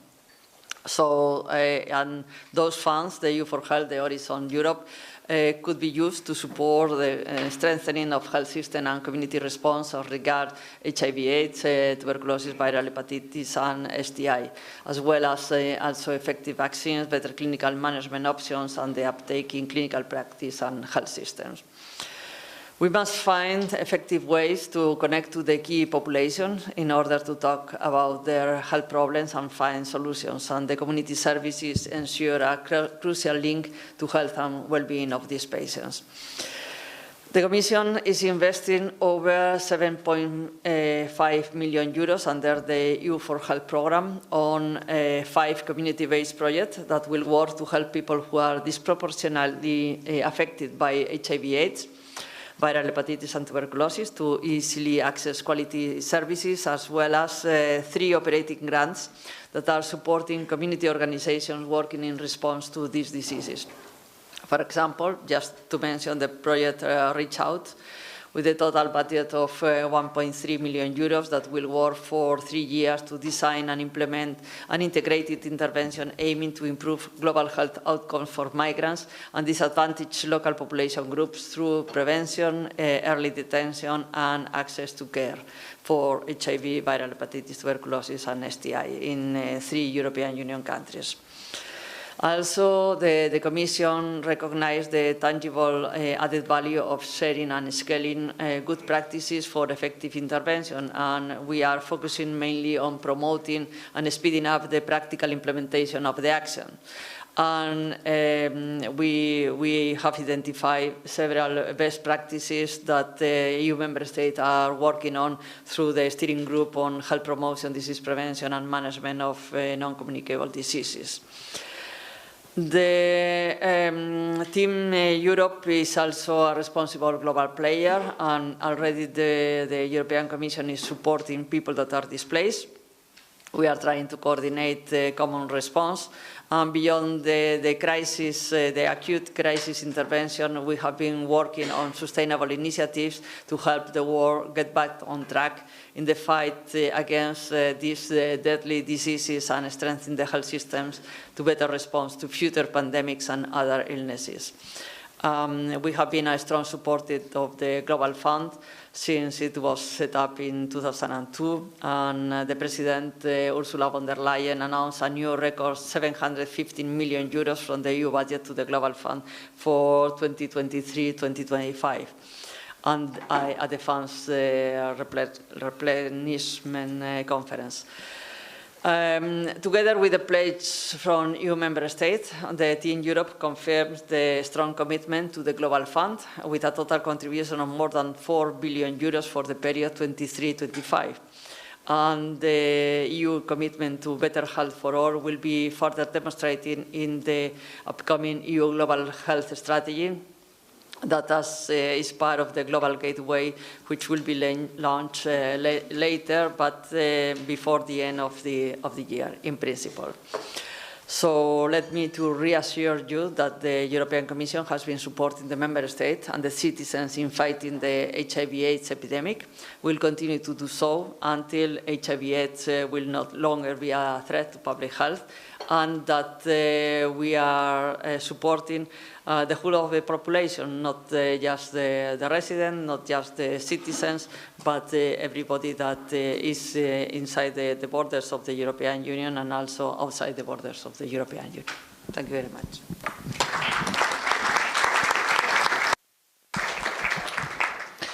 Many thanks, Isabel, for highlighting what the European Commission is doing beyond pandemic preparedness, because since the start of the pandemic, indeed, the President, Team Europe, as you said, has been working hard on establishing a European Health Union. And it's really important that it goes beyond pandemic preparedness. So I think also the EU Global Health Strategy that you were referring to will be a really important element that I'm sure also this community is looking forward to. So many thanks again. I'm very conscious that you're keen to have a coffee break, so I'm announcing that actually it's going to start now. I'm also very much aware of the fact that I said in my introduction that I wanted to have your contributions, your questions, your interventions, and that we haven't done so. But don't worry, we actually have planned, we had a bit of a side conversation that we do that after the coffee break, because I think this morning's session was very rich in providing you data, background information about what several players are doing. So I'm really looking forward to having indeed your input and your questions after the coffee break. So I just wanted to already flag that. It's now 11:10. I am conscious that our speaker from the World Health Organization is already online. So I really would like to ask you to be back by 11:20, 25 at the latest. So I believe that's long enough to have your coffee, but please be back by 11:25 at the latest. See you then.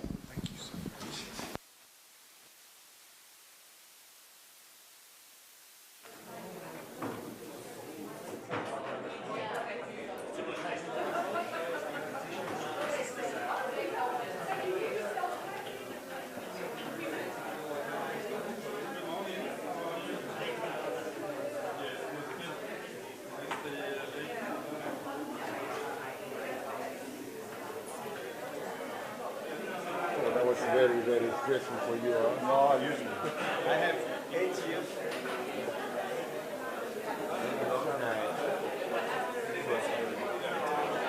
I cannot wait to hear what you have to say. I'm very excited to hear what you have to say.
Just continue.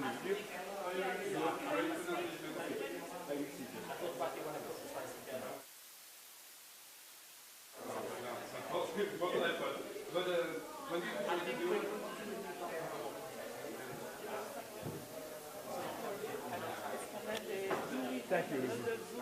Yes, no.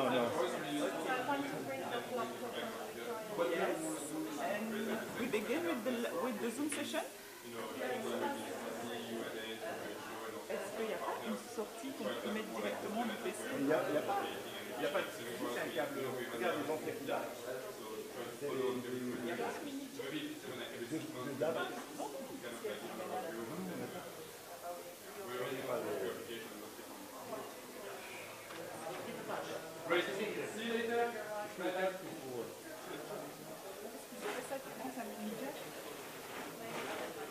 C'est pas un mini jack, hein. Ici c'est le gars.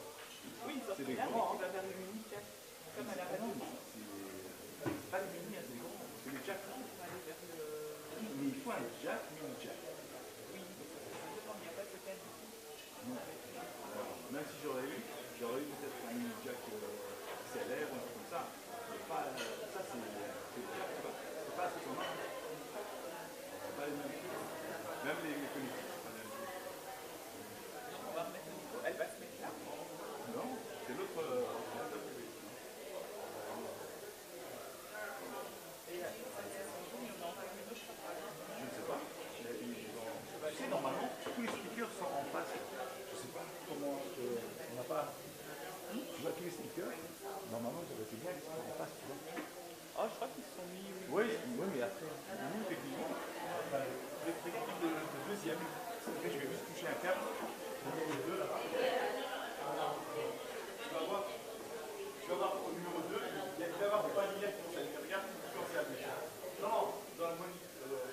Ouais, tu as le numéro 1 qui clignote, et le numéro 2 qui doit clignoter. Clignote. Non, tu ne veux pas. 1, 2, 2, 2. C'est là. Non, il faut que ce soit le 2.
Mal entreposée, elles tiennent pas, même si c'est du racine, c'est le magasin pakistanais. Mais laissez-les là, parce que pour que je les reconnaisse si jamais il y a. Non, je vais mettre en poche comme ça. Parce que ça, je vais leur promettre. Non, mais l'autre, elle fonctionne encore. Le problème, il y a quelque chose. Quand tu as. Non, putain. Ah, oui, c'est. Il fonctionne. Je vais chercher. Voilà.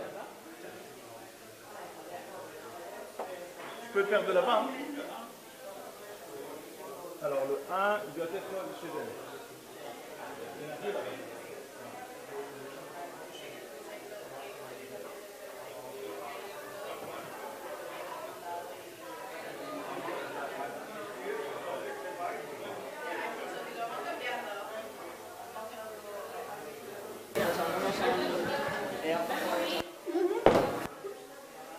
pas.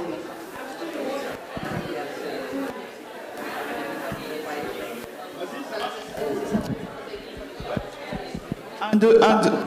Un, deux, un.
Understood this because I told her, and then she's responded this and she said I'll drop off at 12, meaning what? No, she's going to go after, so we need to have her presentation done. The sound from this computer? The sound is from here. It's from here, okay. Can you type in there 3 more minutes? She can't see you, just type 3 more minutes. So, we're coming on.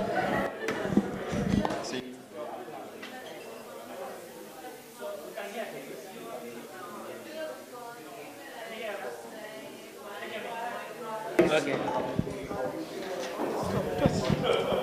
Yes, now I can. Can you hear me now?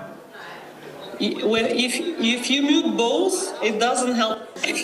You have to have at least one unmuted. And now you have two channels and both of them are muted. You see? Hello, can you hear me now? Yes, now I can. Sequence of your patient, but you're next after the break. We're just getting everyone in, and you'll be on. Okay. Thank you for your patience and apologies. Can you hear me well? Yeah, we can hear you well. Okay, excellent. Like that, huh? Yeah, I'm good.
Volume.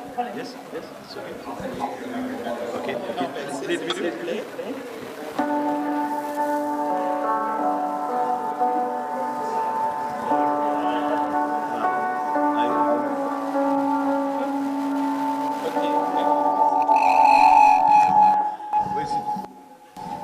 Where's the microphone? The thing is now I've muted the laptop because this mic is on, this mic is on. Yes, when we have both mics, it makes so when we play the video, we have to mute this. Yes, this laptop. one. Yes. Okay. And you can start reading.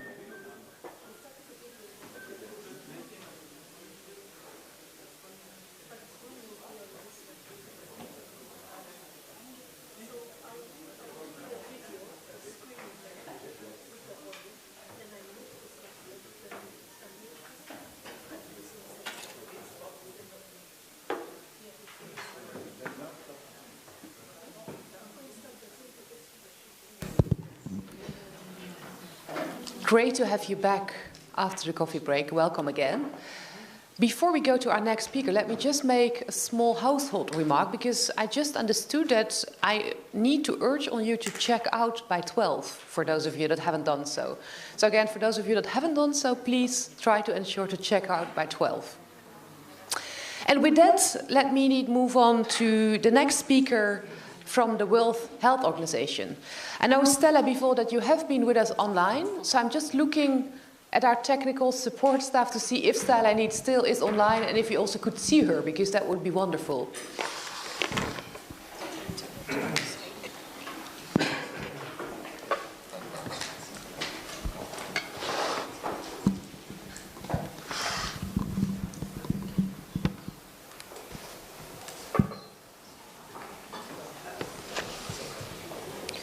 Good morning.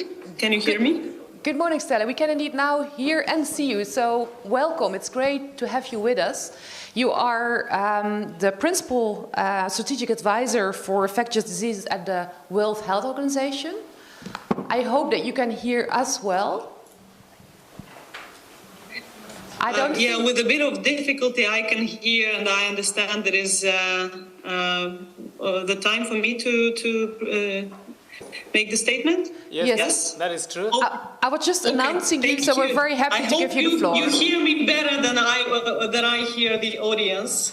So it is my honor and pleasure to make remarks in this event today on behalf of Dr. Nino Berzulli, the Director of Country Health Program Divisions in the WHO Regional Office for Europe, and welcome you at this important summit.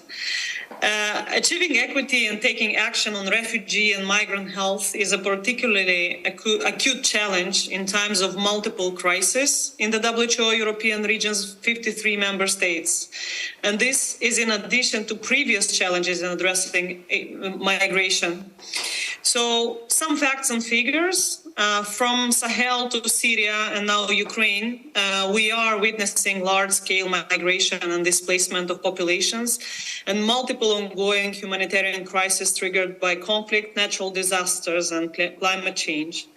The WHO European region hosts approximately 36% of the global international migrant population.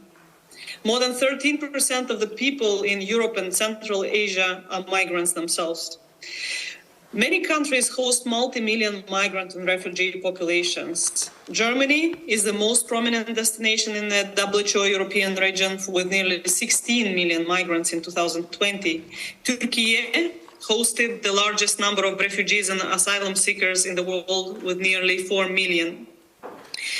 Migration is highly diverse and fluid from year to year. Many countries in Eastern Europe engaged some of the world's largest international labor migration trends and an important migration corridor, having some of the largest immigrant populations in the region.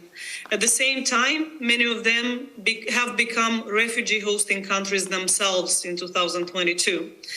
In the eastern part of the region, before 2022, key migration flows were between Caucasus, Ukraine, Moldova, Central Asia, Republic countries, and the Russian Federation, and within Central Asian countries. A newer trend in 2022 is a wave of migration from the Russian Federation to the neighboring countries and beyond. In 2022, unfortunately, we saw the fastest growing number of refugees fleeing in Europe since the Second World War, with over 13.5 million refugees that have left Ukraine as of October 2022, and over 7 million recorded across Europe. When it comes to HIV, migrants have a high HIV burden compared to the general population, and I'm sure you have already covered many of these facts and numbers, and the high rates of post-migration HIV acquisition. Migrants also face challenges in access to health and HIV services, with irregular migrants, foreign-born key populations being more affected.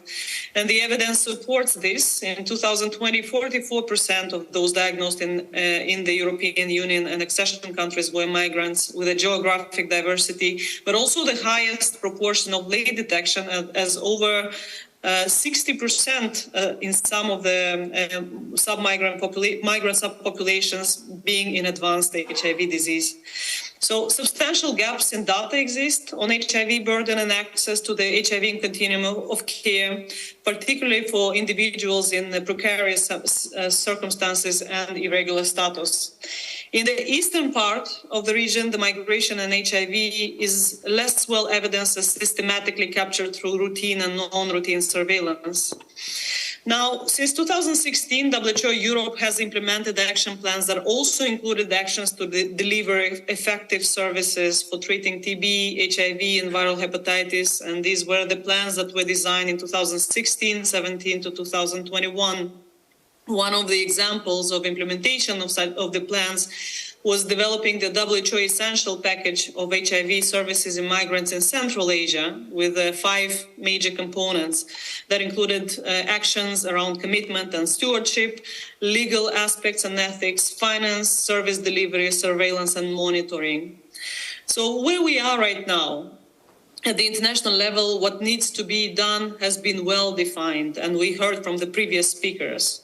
In 2021, WHO Europe released a report of Health Evidence Network. What is the evidence of existing national policies and guidelines for delivering effective tuberculosis, HIV, and viral hepatitis services for refugees and migrants among member states in the WHO European region?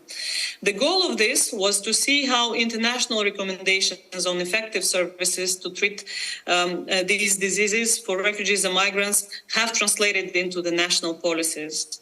But the report found that only 15 policies and guidelines on TB, HIV, and viral hepatitis services for refugees and migrants were identified in the 53 member states. Often, these policies and guidelines do not align with WHO and European Center for Disease Control recommendations. Implementation also varied widely among member states across the region, and international recommendations lacked implementation across the region. So some examples, both ECDC and WHO strongly advise against mandatory testing of migrants, but we still have 2 countries out of the 19 worldwide that deport and deny residency for HIV positive non-nationals who otherwise remain undocumented migrants. Many countries remove travel restriction, but some countries still impose this restriction or request HIV testing or disclosure for certain types of entry, work, study, or residency permits. Free access to screening or treatment for TB, HIV, and viral hepatitis B and C varies considerably between the countries and really depends on the disease. And even if free access to health care is available to migrants, systemic barriers were identified. Now, in 2022, the WHO European Office has developed the regional action plans for ending AIDS and the epidemics of viral hepatitis, sexually transmitted infections. And these outline the vision, goals, and actions required to respond to these epidemics. Migrants are listed among key and vulnerable populations across the 3 core areas of response. So, addressing effectively HIV as well as other communicable diseases remains unfinished business. It is time for a new narrative on refugee and migrant health that builds upon what we've already done and takes us to the next level, including a recognition of the important contribution that migrants make to our societies. There are some clear priorities at the country level. First of all, alignment of national policies to international recommendations and especially their implementation. Strengthening routine health data collection to improve monitoring of migrant health data and optimize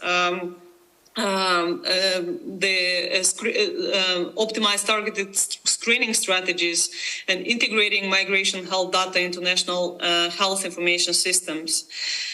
Ensuring equitable access to general health and HIV service will help us to implement interventions to reduce stigma and discrimination, which are crucial to ending AIDS by 2030. Addressing stigma associated with a diagnosis of TB, HIV is frequently highlighted as a barrier by migrants.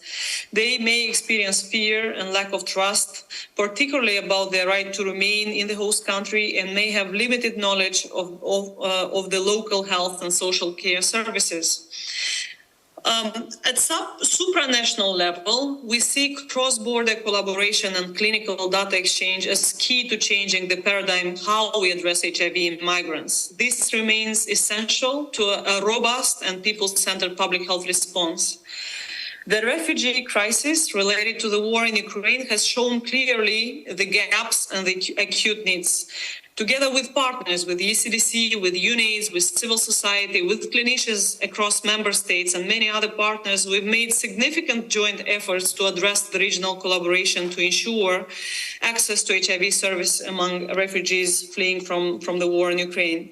Yet, due to the current data system limitation, the routine clinical data exchange mechanisms do not allow for regular feedback for refugee hosting countries to the HIV program in Ukraine to have a clear picture of how many people have been linked to care or are on treatment as we speak, not in a year from now when countries report. So we really need stronger cross-border approaches that are focused on much more effective and agile data sharing systems across countries in all parts, east, center, west, but also across the region. So I'd like to close with a quote from our regional director, Dr. Hans Kluge.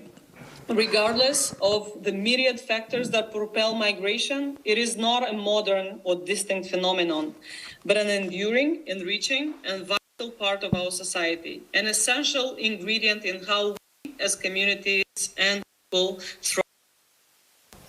So these remarks were made at the high-level meeting hosted in Turkey in Istanbul in March this year to craft a joint new vision addressing the health and well-being of refugees and migrants as well as host communities, considering both current realities and anticipating future opportunities and challenges. And this has been convened by WHO Regional Office for Europe with support with WHO Regional Office for Africa and Eastern Mediterranean, encompassing 122 countries and territories. So changing the narrative to achieve this vision needs also backup with sustained programmatic efforts and investments into supranational collaboration. Only together, the agencies and partners, the member states, the communities, we can achieve this. Thank you.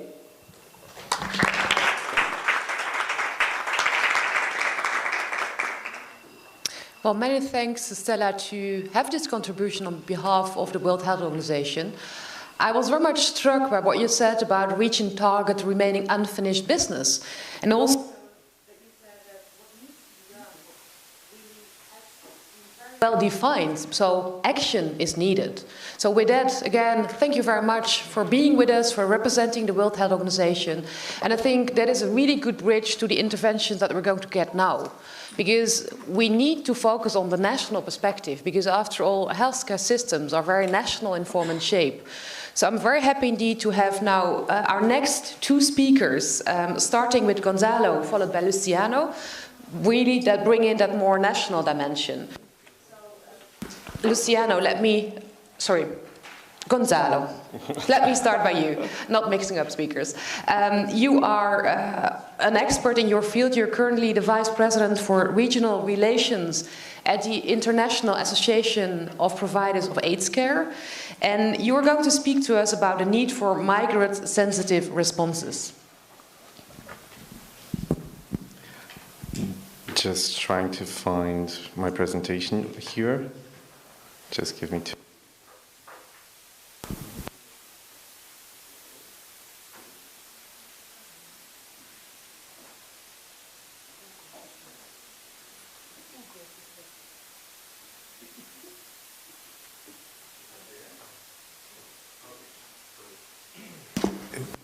Thank you so much. So, oh, that's cloud note.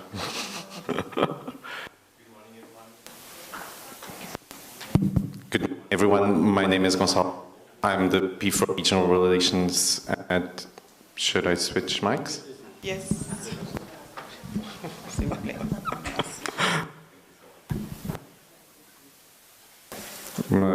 Yeah, thank you.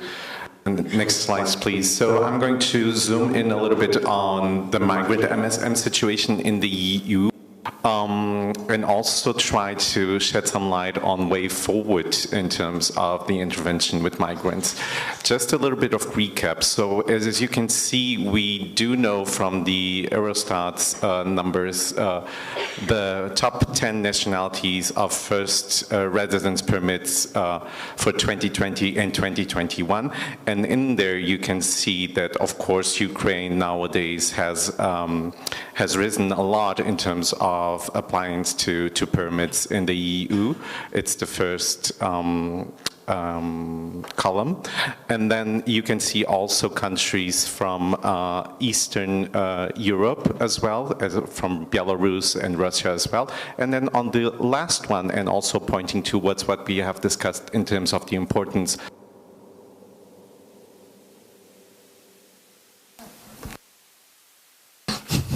yeah, back again.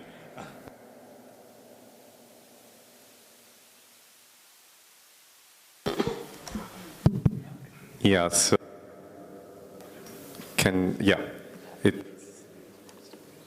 do you think so? Yeah, okay, got it. No. Last time. No. Then I think there is a problem with the frequency. I will ask what like this? Alistair? Really? Yeah, I know you're the showman, so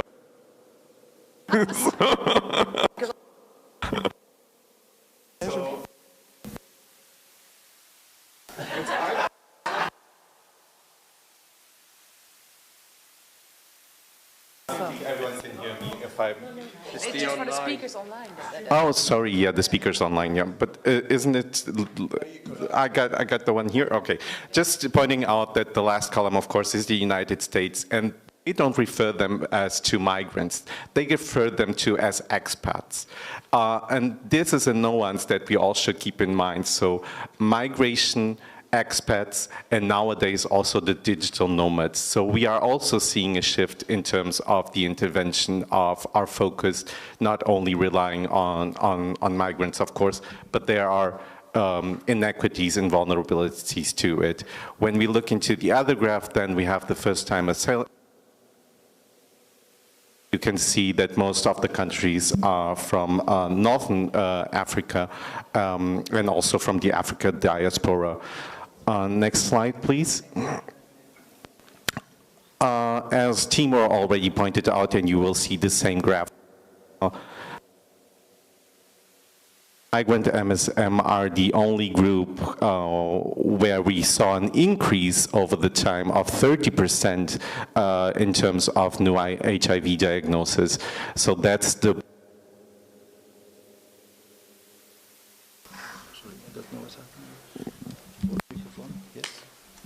Do you want me to swap places? I think there's a problem with it. Oh, okay. Yeah, so as I was mentioning, that's the blue dotted line, and there you can see an increase of 30% over time. And ECDC has highlighted this before, so in previous reports we do see the importance of migrant-sensitive services and also the upscaling of these interventions, giving the increase specifically on migrant MSM. And we do know from the UNAIDS 2022 report, the Global AIDS Update, that MSM worldwide are 28 times, have a 20 times 8 higher risk of acquiring HIV. Next slide, please. So what did we do? We did a literature research, and well, this October 17 was the second round of it. We did a research in PubMed, and the search criteria was to look out for papers that specifically target migrants and MSM for the past 5 years. We found 69 articles of it in PubMed, on PubMed, and of those, 63 were excluded. And our exclusion criteria were that they didn't refer to the EU or the European Economical Area. So of the 69, 30 were excluded due to that, and then 32% were excluded because they only addressed migrants or MSM, and then don't combine both categories. And that seems to be an issue overall, not only in terms of the epidemiological data, but also in terms of research. So we are not capable of actually capturing the essence of migrant MSM. And then lastly, one was also excluded because it didn't address neither MSM nor migrants. So we ended up with 6 articles out of 69. Next slide, please. So, and I believe I don't bring you any news because you're all in the field and you all know what we are talking about. So we do see that structural stigma is influenced by precautionary behaviors among MSM migrants. And I would like to highlight also, again, language is important. In some research, we do see that authors address MSM migrants, and then in others we see they address migrant MSM, and that's one of the dilemmas that I think we are also facing. So, first dilemma. Then a further research we saw that also that migrants MSM were more likely to be undiagnosed, so 10 percentage points when compared to local MSM, and then also experienced greater loss in terms of the retention in care, in terms of virally suppressed, and also on combined antiviral treatment. Also highlighted was that they are more likely to have experienced a HIV discrimination, especially in healthcare facilities. So that has been brought up by our colleagues from the Netherlands. And then Lastly, Norwegian-born MSM had the lowest estimated number of undiagnosed infections when compared to migrant MSM Norwegian-born heterosexuals. So again, when we zoom in and look at specific populations, even there we see that migrant MSM have poorer outcomes when compared to other groups. And being on the topic of Norwegian, one of the things that I would highlight is that Norwegian actually has a law in place that everyone that sets foot in Norwegian is entitled to HIV treatment, regardless of their documental status or being legal or illegal.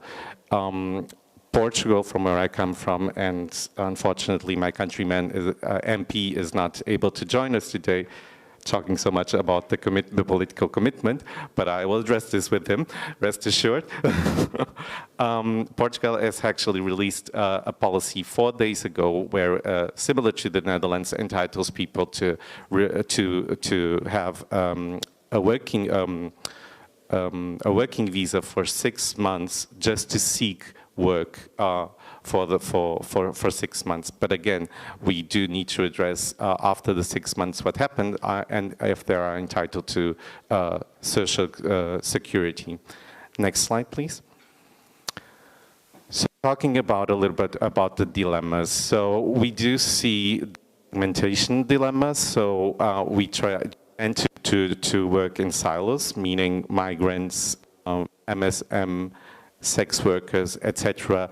But then we don't actually, or we aren't able to capture the intersectionality of all the dynamics that are happening with us, actually. Then, and rest assured that the dilemma is faced by all customers targeted services. So that happens in IT, that happens in online services. This is not exclusive for healthcare. Then about the segmentation versus expansion. So if we expand our criteria, are we going to capture what we actually need to tackle? Then, of course, one of the dilemmas that was also mentioned here is establishing the data set. So we are working within, I would say, not too robust data set, and we need to readjust and monitor and learn, and again, adjust it accordingly. Then what comes first dilemma that I already alluded to, so we see in some literature that we have migrants, in others we have MSM, and some of them, and we know also from research that some MSM refer themselves first as migrants and then as MSM, and then we have others that are more willing to seek the responses that are MSM specific and not migrant specific. So how do we integrate both realities into one? And then, of course, also the dilemma between native and migrants. So from a legal point of view, we have plenty of people that are second or third generation migrants, but they do refer themselves as still being from the original countries, from their parents, their grandparents, etc. And then the whole subject about intersectionality that I already mentioned. And then one last thing is are all migrant MSM also openly about it? So meaning we know we will never capture, due to certain circumstances, all migrant MSM that we want to target. Next slide, please. So possible ways forward. So bear with me, this is work in process. What we thought internally in terms of our team and jointly also with Gary Jones here from UNAIDS is that of the laws of each country on migration and access to healthcare per country, and at the regional level when applicable. So it was already mentioned here, Andalusia has a law that entitles people to have access to treatment regardless of their mental status and also not even having an address. But we do need to, and at least to our knowledge, that hasn't been done on the EU level, we don't know per country what are the laws, not only in terms of migration, but also in terms of refugees, asylum seekers, etc. Then putting on my not that I belong to that group, but putting that cap on in terms of white supremacy, heterosexual men, we thought that they would like to know in terms of health economics how much it actually to healthcare, and also on the other end, what's the contribution of migrants to the welfare and economical systems of each countries. And we do have already data on this, so it's easy to retract. And then also, of course, one of the things that we most likely are going to be confronted is the criminality rate, migrants versus native. So this is something that we need to highlight, since there are already studies, and we can easily refer the primacy of migrants not contributing to social and welfare systems and not being proactively involved in societies of the welcoming countries. Next slide, please. Then, keeping in mind that we would like to put a policy paper forward to the EU, we would like to have a group of experts that would convene to actually discuss the current status of access to healthcare by migrant populations, refugees, asylum seekers, and displaced people. Present them with the outcomes of the literature review and what should be the next steps for countries. And again here, not only on the country level, but also at the region, canton level, and then also on the city level. And especially important, determine the baseline assessment and which variables should be monitored over time.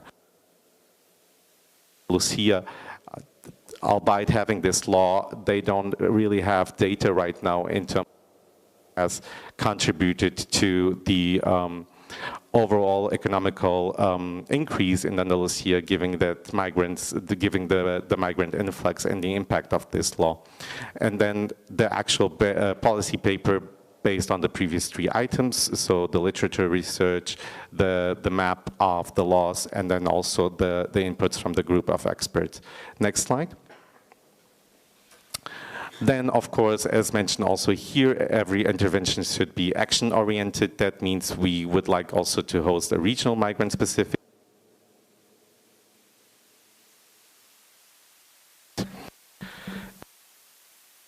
of the policy paper, and of that then also hopefully establish partnerships. What we have been working with at the Fast Track Cities network is to establish 2 networks of Fast Track Cities, one Lusophone, meaning all the Portuguese-speaking countries, and another one of the Hispanic network, meaning all Spanish-speaking countries. And we have the collaboration of the Ministry of Health of both countries, because we do think that's the way forward. And then, of course, measure the impact. How many countries, regions have implemented the recommendations, of how many partnerships were officialized, and what is the impact compared with the baseline assessment. Next slide. So, and this is actually just to finish, what are we missing? And this is also from a research level. So we don't have research that covers and captures the multi-level, the multi-dimensional and multi-directional of migration. And poorly, it's not too action-oriented. Being cautious of time, I believe that's it. Thank you.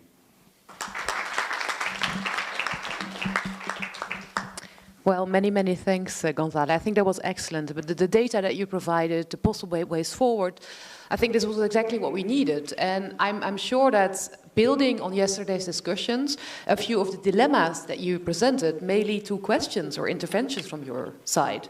So I'm looking around because we have a few minutes for questions or interventions. So without wanting to put anyone on the spot, can I see anyone wanting to speak?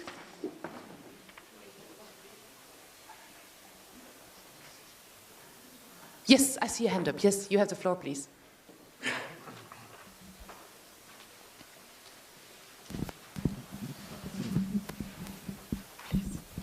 I just really wanted to thank you for your presentation, Gonzalo, and also your mention of the Pachankas data. and because I think it's not mentioned often, and I think it's really important data, and it reflects back to what we were talking about yesterday, about sometimes the inability of our own organizations and our own communities to respond to migrants. And I wanted just to highlight the one point that he's talking about intra-community stress, and he's documented a lot of stress between and among gay men and men who have sex with men inside their own communities, so that there are tensions between older, younger, migrant, non-migrant, based on race, based on looks, based on body images and all of that. And it's very rarely documented. So it's great that you're including it. Thanks. Thanks for that intervention. Anyone else? Just, I think I see a quick point. Look at it. You wanted to make. Yes. Thank you very much. I think one of the points you were making was extremely important for the discussions we're having about, migrant MSM or MSM migrant. And I think when we are talking about lack of data, that was also really visible in Tamir's presentation. Sorry, I'm Luca. I work with the European Sex Worker Rights Alliance. And this is something that is for us extremely important as well. We know that the majority of people who sell sex in Europe are migrants, many of them undocumented, many of them transgender, MSM, also maybe using drugs, etc.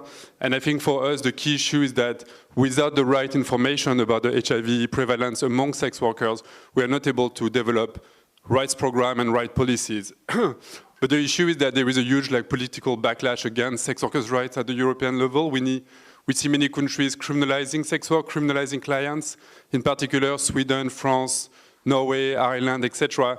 And I feel like we often have this really feeling of hypocrisy where on some hand you will have the city of Paris being like a fast-track city, but at the same time seeing clients of sex workers being criminalized.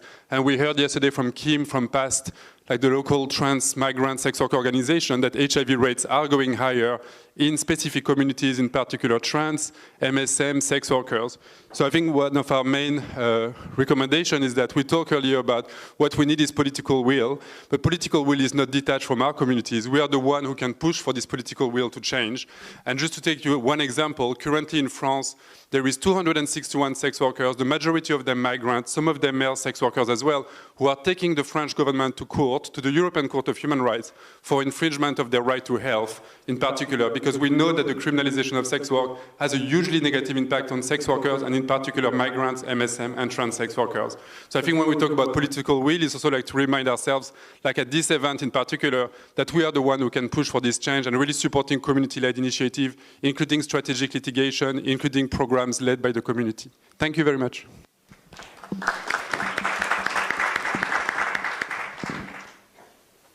Well, many thanks for these interventions. I believe indeed pushing bottom up from a community perspective is very important indeed to create that political will that we need. Our next speaker is Professor Jeffrey Lazarus. I hope that he also will be visible for us because Professor Lazarus brings a wealth of experience. He has a decade-long career working on healthcare systems, HIV, currently is at the IS Global and University of Barcelona. He's the head of the Health Systems Research Group there. And I believe he would like to start with a video. So I'm looking at our technical experts if we could see him, and indeed then at some point start with the video. Yes, we hear you. We hear you well, Professor Lazarus, and we're just trying in here in a room in Brussels to get your video up.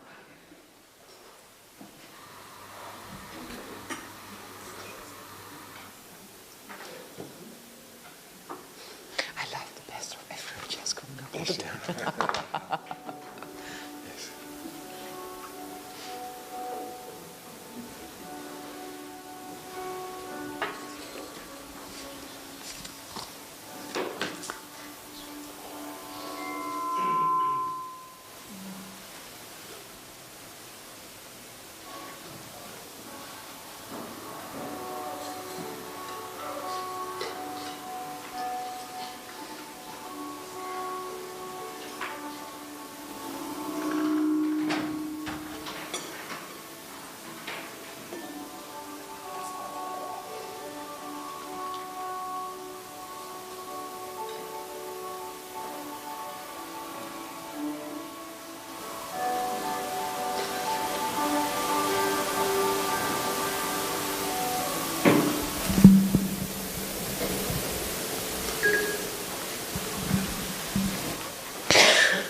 Well, I think that was a very telling way of setting the scene, Professor Lazarus, especially given you're going to focus on the global consensus of ending COVID-19 as a public health threat. And I think from what you just showed us, it's very clear that indeed COVID-19 is still very much a health threat and only again aggravates the current health inequalities that we're seeing. So here in the room, we're now trying to get you up because we heard you, but we haven't seen you yet. So let us perhaps give a few seconds to make that happen as well. Okay, it's a little hard to hear you. It's a little hard to hear you, but I think you said you can't see me yet, is that right? Yes, we can't see you yet, and I also heard that you have problems hearing us, so we're trying to solve both issues. I can hear you, just not terrific. We're just getting up your slides. Yes? Okay, Derek, I can share my slides. Okay, that would be really good. Great, I hear you perfectly.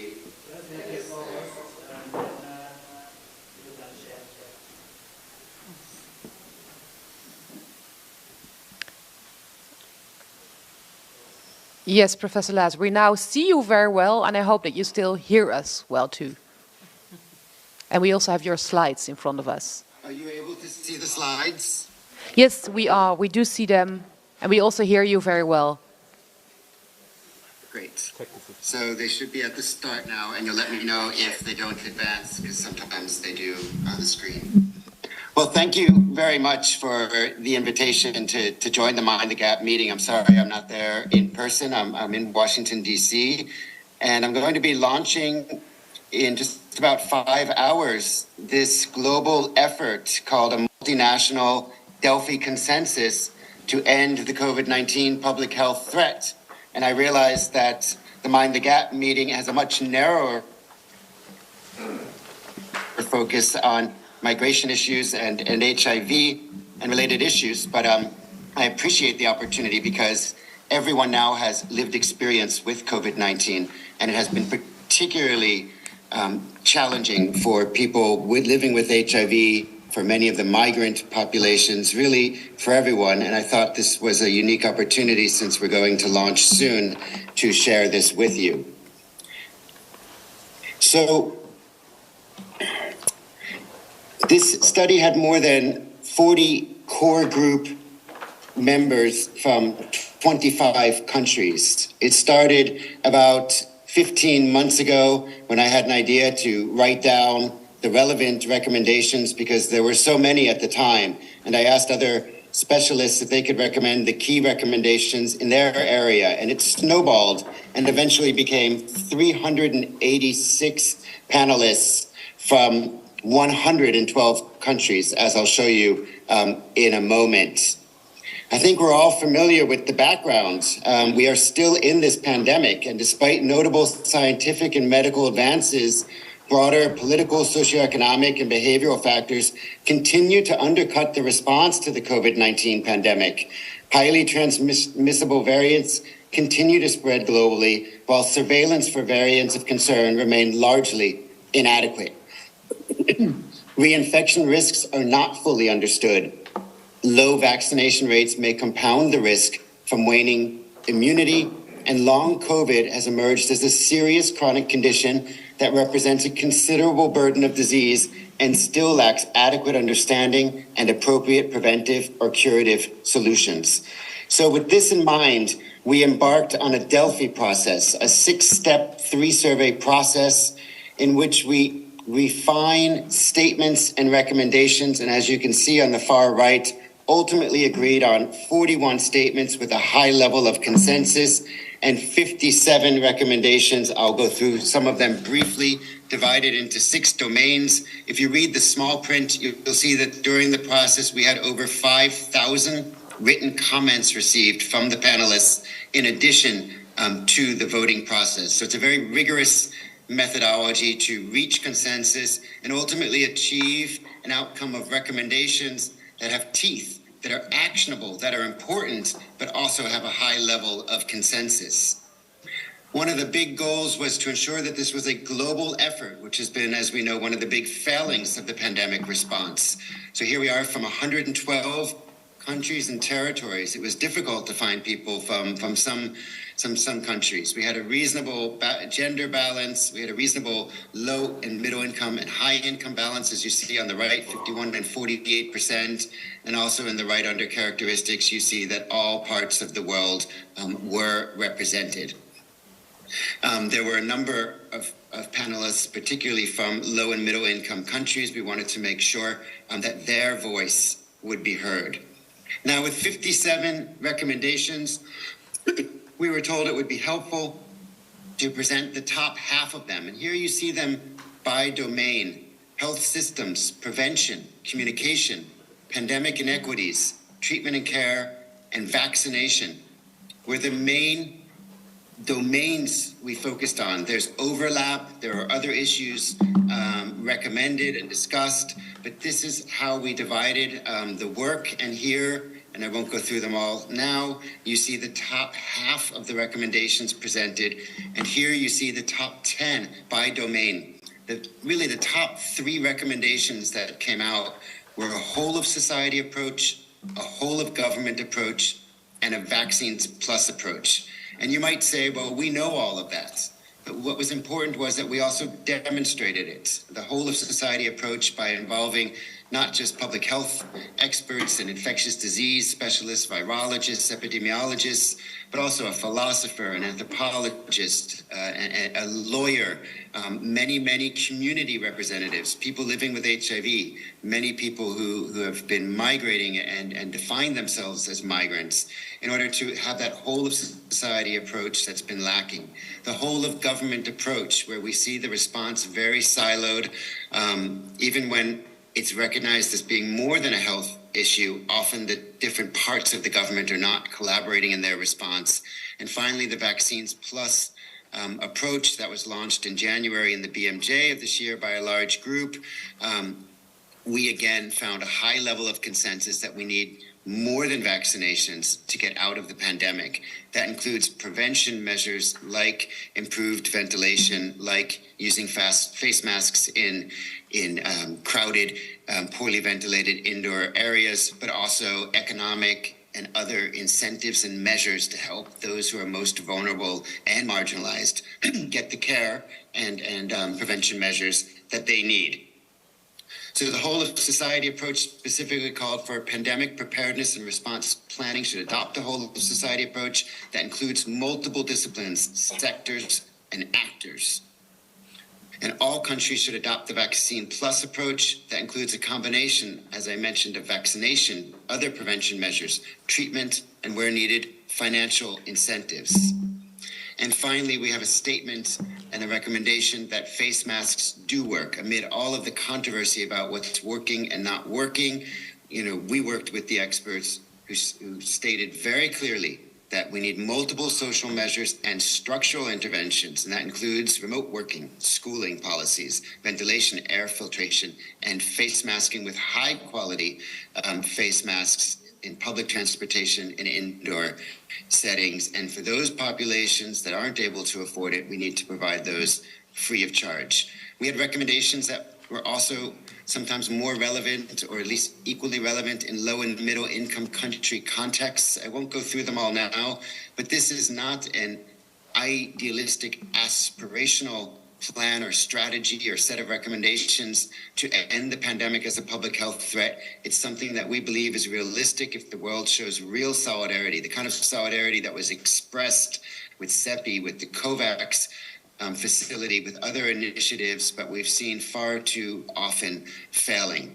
That means we need to address pre-existing social and health inequities, very challenging for governments, that we need to have better pandemic preparedness, and we need to have a stronger response now, including for those in conflict zones. That was a recommendation driven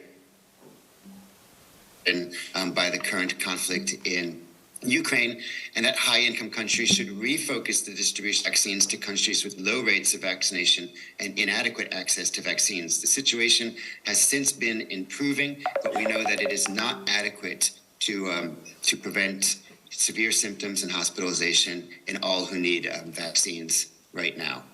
So I'm going to stop there. I just wanted to share this global effort and also highlight that one of the successes, I think, of this article ultimately is that it really was a global collaboration that heavily involved community-based organizations. We've had an endorsement process, and many of the organizations I know in the room, including AAF, and the Nobody Left Outside Initiative, HIV Outcomes, and others, have endorsed the statement, which we think is quite exciting, quite unique, because the story doesn't stop when this goes live in 5 hours.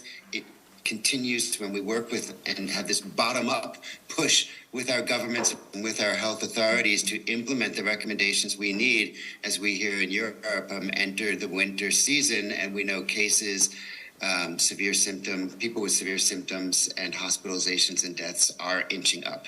Thank you very much again for the opportunity to present, and I'd just like to also acknowledge everyone who worked so hard on this for over a year, the team at IS Global, the team at the City University of New York School of Public Health and Health Policy, but really the core group of authors and the almost 400 panelists that have been involved and taken so much time to respond to the voting and to provide their comments. Thank you again for the opportunity.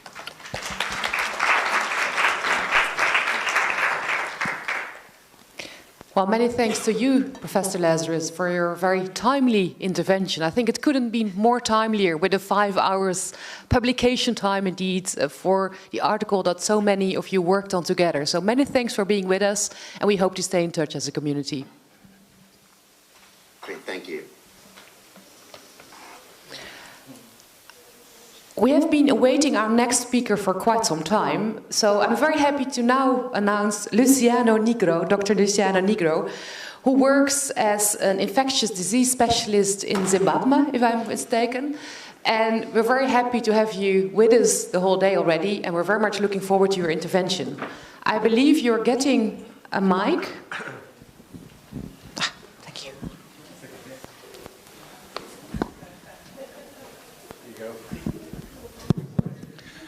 Good morning, everybody. Thank you. I think it had been better to have my presentation yesterday because what I'm going to say is really linked to what we said yesterday. I'm going to speak, but really briefly, about inequalities. Yesterday, we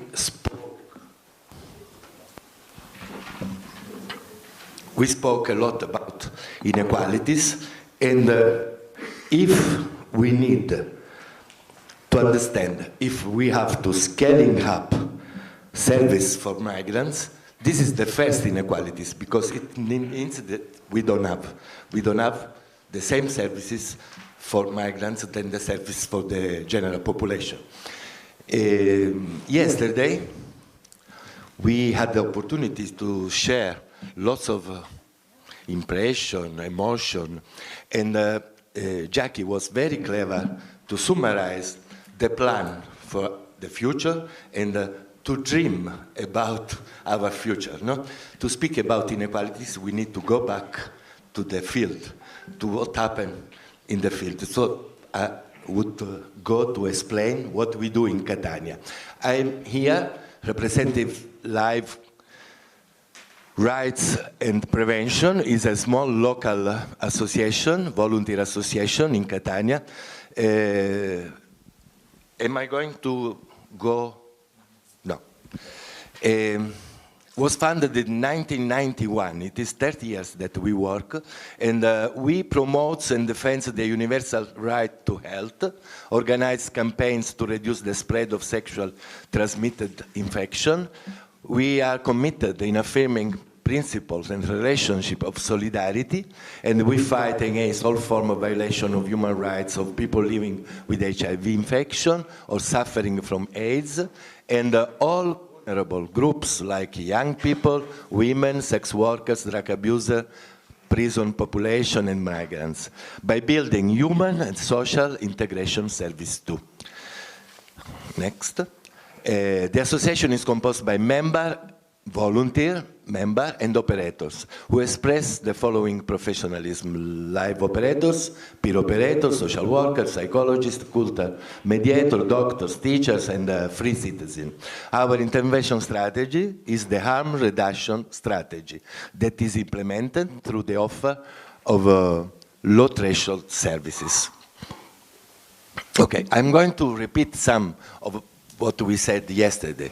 As WHO stated, as for all people, refugees and migrants have a fundamental right to enjoy the highest attainable standard of health, addressing the impacts of migration and displacement on each person's physical and mental well-being, and advocating for the diverse and unique needs of refugees and migrants is therefore a priority.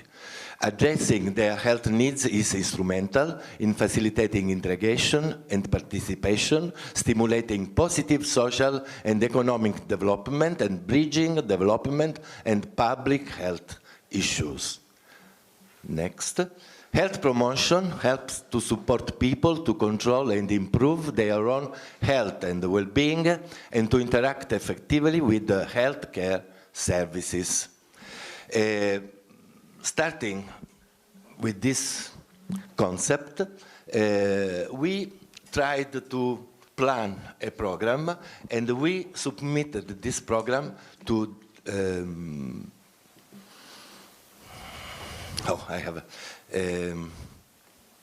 UNHCR. Okay, go on, please. Go on. Go on. Refugees and migrants need to be in good health to protect both themselves and the host population. They have the human right to health, and countries have an obligation to provide refugee and migrant-sensitive healthcare services. We go on. And so we plan this Pro-Access program, improve access to sexual and reproductive health services for refugees and asylum seekers that are survivors of GBV, gender-based violence, and M and FGM, are the mutilation that are for male and female. So we planned this program in 2018. We proposed to UNHCR, and they are our partner up to now. We are still running this program. Next. The activities are implemented by a multidisciplinary team: doctor, psychologist, social worker, cultural mediators, a coordinator, and are supported by volunteer, life staff, and life qualified doctors. The team includes 2 live problem-solving supervisors, 1 for ongoing technical matters and the other for medical issues, and carry out a fortnightly supervision led by a psychologist of the public health system, to try to avoid problems in the group, but also to try to avoid problems in the cultural mediator involved in the program. Go on. Some of the activities, the most important, are outreach activities, informative sessions, live drop-in center activities, and training activities. The outreach activities are mainly run by cultural mediator, together with live volunteers. Go on, please. We map continuously the community to individuate the place where the migrants, they stay together. Are not only offices like the lawyer offices, they need for the document for problems, or the health service of the public health system, but also the mosque or place where they stay together. And we go to do outreach on the street for the informal migrants and in these places. And in these places also we offer the HIV test, hepatitis C test, and pregnancy test. The other important activities of the outreach cultural mediator is the accompaniment to the offices they need for their needs when they don't speak the language very well. The informative session, we have 3 sessions. One is related with the health problems related with the reproductive and sexual health. So we explain them when they have to look for a doctor. So we speak about symptoms. But the second session is the most important because we explain them, and it depends of the setting. You know, the setting can be the street, can be the informal places where they meet, can be the reception centers. So in the reception centers we have the educators, psychologists, so the information is also for them. How to recognize mental problems, you know? This person doesn't sleep, doesn't have attention at school, is not able to eat properly, no? And when they recognize these symptoms, to send to the proper service. But at the moment, the proper service is the live drop-in, where they find all the specialization they need. So the third session is to offer the testing with pre-counseling that can be group counseling or individual counseling, and the post-test counseling that is always individuals. It depends on the setting. The informative session can be for 3 days. So when we go to the reception centers, it's very important to do a very exhaustive session. If we are on the street, usually we try to send them to the drop-in center, but of course the informative is shorter, and we don't like to do that, but can be 1 day, 2 days, or 3 days. It depends on the setting where we are, and can be individual or group. What we do at the drop-in, we open to people of consent a week, offering friendly, low-threshold access. It means they come when they want. They don't need to book. This is very important because in this situation with vulnerable people group, if you, the first barrier is to book. Today I want to go, tomorrow I have other things to do. Activities in the drop-in include medical consultation, individual and group psychological support, and therapy. This is very important because we started with support, and with time, now we are able to offer a special set for migrants because, you know, the psychologists, they want a specific setting, 6 months, whatever, so we have a very low threshold proposal of therapy. This is mainly for women, but for us, the violence is for everybody. It's for men, for young, for women. So we offer this at the moment, the therapy. 2, social service and legal service. We propose HIV and hepatitis C test and pregnancy test. Why only HIV and hepatitis C and not hepatitis B? Because at the moment we do the salivary test. We don't have salivary test for hepatitis B. It's just with blood. We are trying to organize this. Training activities. This is a very important activities for the program. We train all the staff of the reception centers, the NGOs, local NGOs, cultural mediators, public and private health operators, students, and live volunteers. We have an agreement with this program with the local authority, health authority. So we train their staff on harm reduction strategy, sexual transmitted infection, prostitution, substance use and abuse, because it's different, migration, focusing how to welcome and to deal with migrants, and to explain the importance of the cultural mediator. We have cultural mediator in the psychological treatment, therapy, that is very difficult because for these people, when the person speak about their problems, are the same problems of the cultural mediator. So it's important to support them with the psychologist too. Go on. So the main result, in 5 years, we have reached about 2,000 migrants on the road and whatever. We performed about 2,000 HIV tests and 1,000 hepatitis C tests. We got around 12 or 13 HIV positive person and about 15 hepatitis C person. All of them, the hepatitis C, they were already treated because we act, I forgot to tell, we act as a bridge to the public services, So they were treated, and only 2 of the HIV positive are not yet on treatment because they are refusing the treatment. So we are working with those. We have,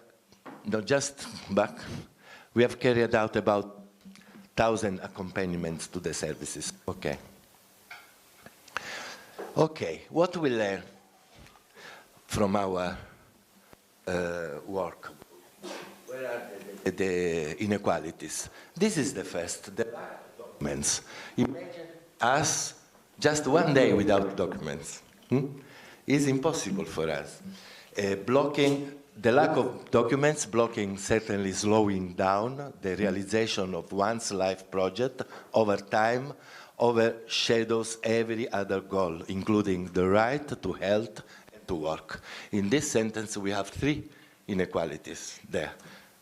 Go on. It is important to reach migrants as soon as they arrive. Migrants, especially minors, are still confident and ready to be assisted and guided. When they have been in our territory for years, they have lost all confidence, both towards the host institution and the operators.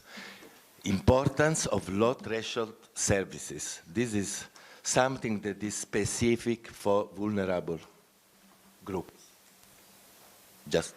All operators subjected to violence during all migrants are subjected to violence during the journey to reach European countries. Violence is always psychological, often physical. Just think that the journey, which normally lasts more than 2 days, for some of them lasts from 6 months to years. I met a Somali young man. He started the journey when he was 14. He arrived to Catania when he was 21.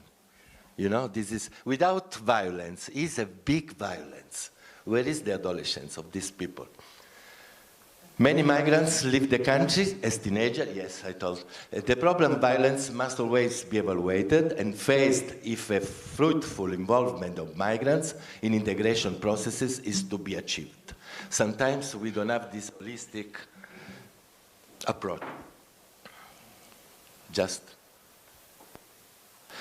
Another important gap is the language, both intended as a means of communicating and as a means of disseminating cultures.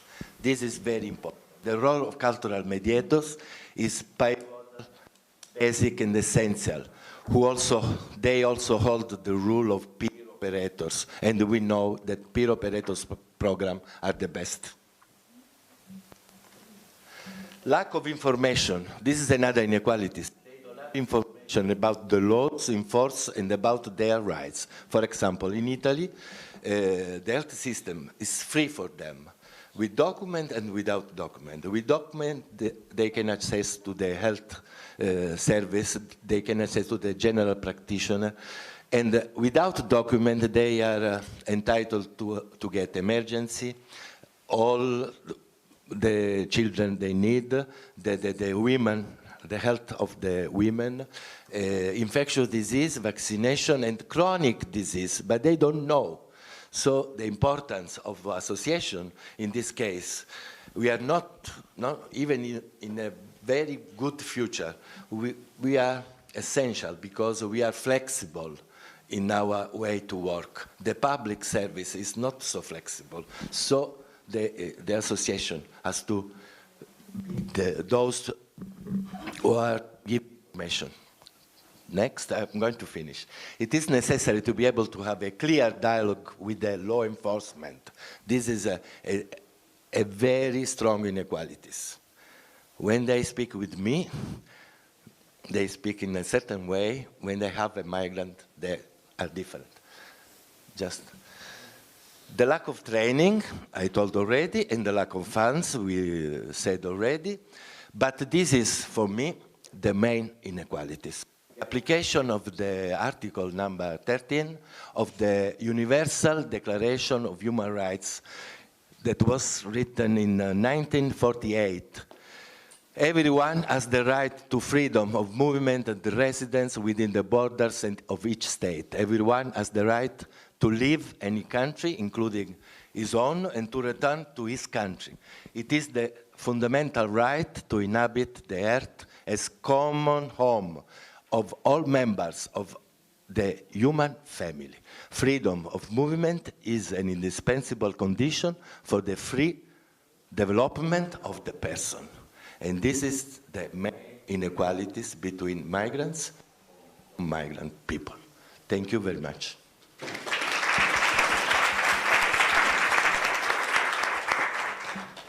Well, thanks to you, Luciano. That's a very powerful way of ending a presentation, I'd say.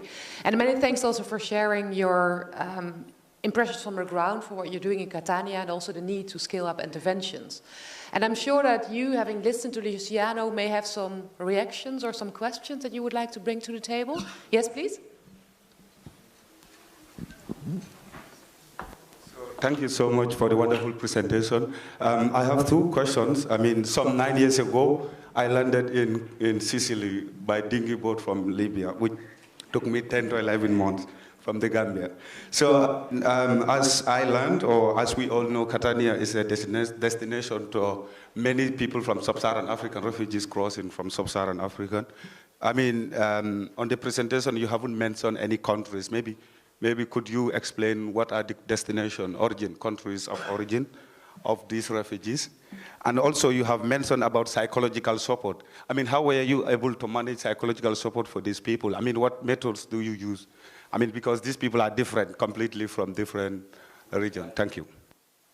We try to work always on the issue of psychological support with the public services. So we have always psychologists and psychiatric from the public who does our supervision and help us when we need treatment, because sometimes treatment is not necessary.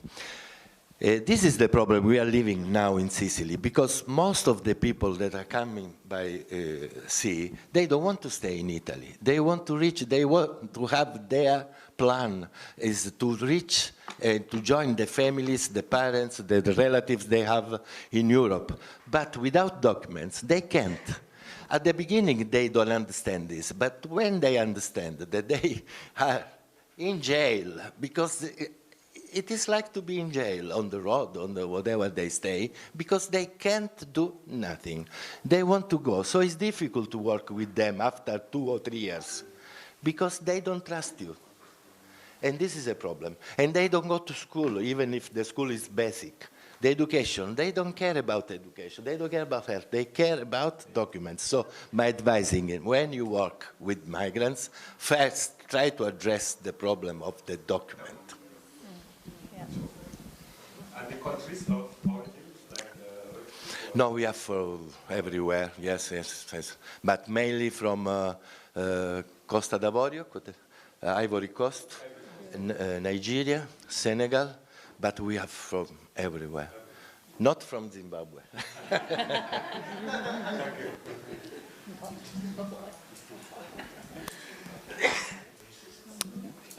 Did I see another hand up?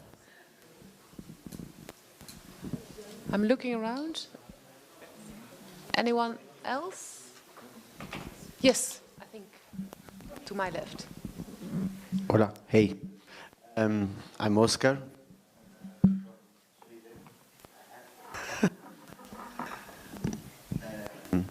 From Sweden.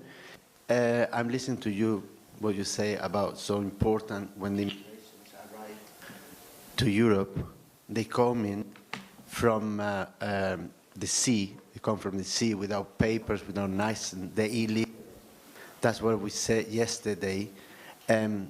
Important to contact them in this beginning, because this is the door to Europe. and there's a big door in Canary Islands, is where I come from. I'm the little baby of this institution. I'm learning, so I think it's important to contact them in this moment, and I don't know if they really doing something. So if I can have ideas or someone can tell me what we can do, I think this is a very important. What has been done in Italy with the last government, no, the two last and this one, is to reduce the reception centers. So at the disembarkment, what they do, the police, what they do, they have a number of places, they fill the places, and after they turn their shoulder and they leave the people to go on the street. So when they go to the reception center, our program now has the contact. They call us when they have new arrival. So we go to, but on the road, what do we do?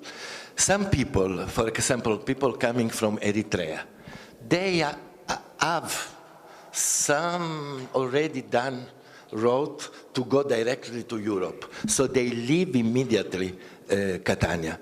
Some others too, but most of them, they stay on the road without job, without welcoming, without support. And that is very, very difficult because the police doesn't help us. I know, that's happening the same in Canary Islands. They are arriving massive people. And sometimes government institutions, they hide in all this from the people, from local people. But things, we should do something too. We need to vote. They put them different they put them in the centers, apartments, hotels, and I think this is important point to get them in contact with them. Thank you. The lady. I see more questions. I'm just conscious of time, and we still need also a speaker with a very interesting contribution. So what I propose is that we go to our next speaker, and then we have some time for Q&A. So please keep your questions and keep them, for 10 minutes or so. So with that, Magdalena, I'm looking, you're at the end of the table now. So we're going to our next speaker, Magdalena Ankerstein-Bartschak, if I pronounce that correctly. Magdalena, you're a very well-recognized HIV activist and currently president of the Foundation for Social Education, Social Education. And we're very much looking forward to your contribution about how Poland has been dealing with supporting Ukrainian migrants. So I hope you got your slides up and running.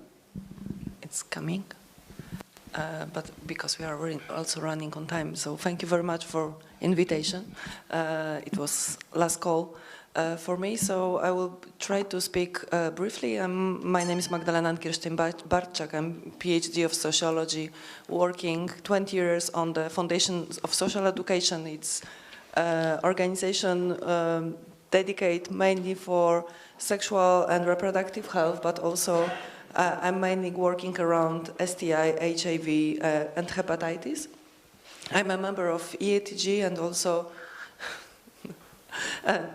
also working in international cooperation with many organizations. So also it was one of the reasons why when the war was starting in 24th of February, most people from Europe asked me about what we are doing and how we are faced on the new situation in Poland, because of course for many years we had the Ukrainian people in Poland, but there were mainly workers, and so we were familiar. Yeah, great. We were familiar with Ukrainian, but most of them are going back to their country to care and healthcare system.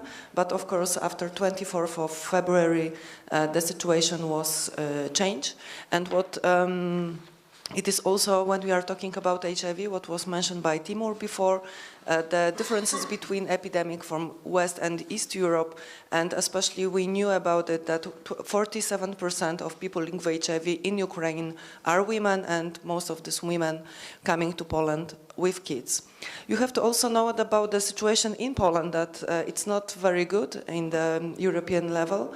We have very high number of undiagnosed people, and as you can see on this slide, it's quite similar like Ukraine. But also officially our government saying that we don't have problem with HIV. We have very negative relationship with Polish government, but we are in the top of 10 by UNAIDS report, the biggest number of increase in a new HIV diagnosis, and it was before COVID and it was before the war. So it was also before the situation. We have right now in Poland, we are talking about the timeline, it's before COVID and before war. Foundation for Social Education, as I mentioned, we have working around different topic, but I will today concentrate on our work, especially what I'm responsible for. So it's HIV and AIDS programs. We have 2 VCT centers in Warsaw. We're testing for hepatitis C, syphilis, and HIV. We have mobile harm reduction service for drug users. We have Positive Academy for people living with HIV and their family. We are doing research, advocacy, and social campaign. I mentioned about it because everything what we are doing before war, we open and we must implement for Ukrainian people. So we transfer all our work also to include people from Ukraine. We prepare our staff to help those people. We have translation and also all leaflets and all information we translate for Ukrainian language very, very quickly. As I mentioned in the beginning, we do not have good situation with HIV. Governmental level, 95% of Polish budget goes for treatment, and everybody who needs treatment gets treatment. But as you can imagine, we don't have money for prevention and support for people living with HIV. And it was before the war, and nothing more was changed by the government. And also we have very low level of testing. Around 10% adult people in Poland had ever tested in their life. And going to the migrants, I put a question about migrants or migrants because most of Polish people concentrate about our brave around Ukrainian people, and of course it's true. But also before the war Ukraine, we have still a huge crisis on our board of Belarus, and it was in 2021, and it's still going on. And in this case, we are not so brave. We are still having push-up and pushback going on. We have a huge wall right now was built by the Polish government, and nobody wants to talk about the situation of the people who are try to come to Poland, also from Belarus side, from Syria, Azerbaijan, and other country. And pushback is going on, and we have winter again soon. So it's happened. It doesn't finish. Of course, the Ukrainian impact for the Polish situation was huge, and we were very brave, and we are still brave, and open our hearts for Ukrainian migrants who are coming and still probably will come. But from HIV perspective, we have to still have in mind that the situation in Ukraine are extremely different than in Poland. But from other side, Ukrainians have support from Global Fund and have a huge impact of NGOs, and this support was amazing. I was so surprised when we were in contact directly what is going on, and also it was impact in the Polish reality because people from Ukraine expect the same support from NGOs like has in Ukraine, and in Polish NGOs it's not so huge support, and patient organization, most of them are volunteers work, is an extra work. Of course, we have the biggest number of refugees. Officially, it's the data from yesterday I checked. We have 1.5 million Ukrainian still staying. Probably will come another wave because of winter time. And 2 weeks ago, there was an EACS conference of standard of care, and Sergei Antoniak present a situation, what is going on in Ukraine. Because in the beginning, we have very good connection with Ukrainian doctors, and the information going back and forth about the patient. But right now, because there is no electricity in the Ukraine, it's very hard to contact by email with doctors, and we know that it's again bombing, and the situation is going worse. And this was shown about the testing and everything going bad in the Ukraine, because it's right now almost 9 months of this war, so everything is changing from negative way, of course. So we have to also have in mind the vertical transmission. I will come back for this topic later in the Polish situation. And it's also the extremely different situation on cascade of care in Ukraine and in Poland. So this data showed by Dr.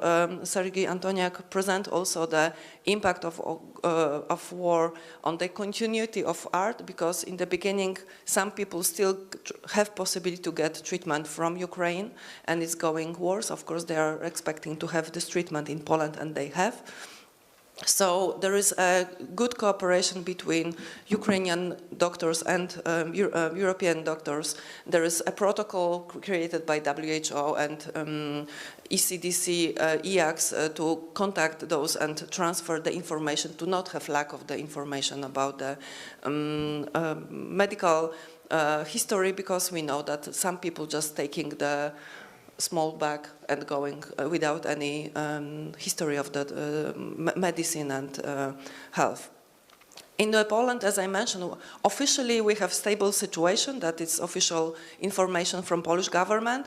We have access for treatment. Everybody who needs treatment gets treatment, but we have only 17 antiretroviral clinic, and we don't have STI clinic dedicated for STIs, and we have around 100 physicians usually working in the clinic and in hospital in the same way.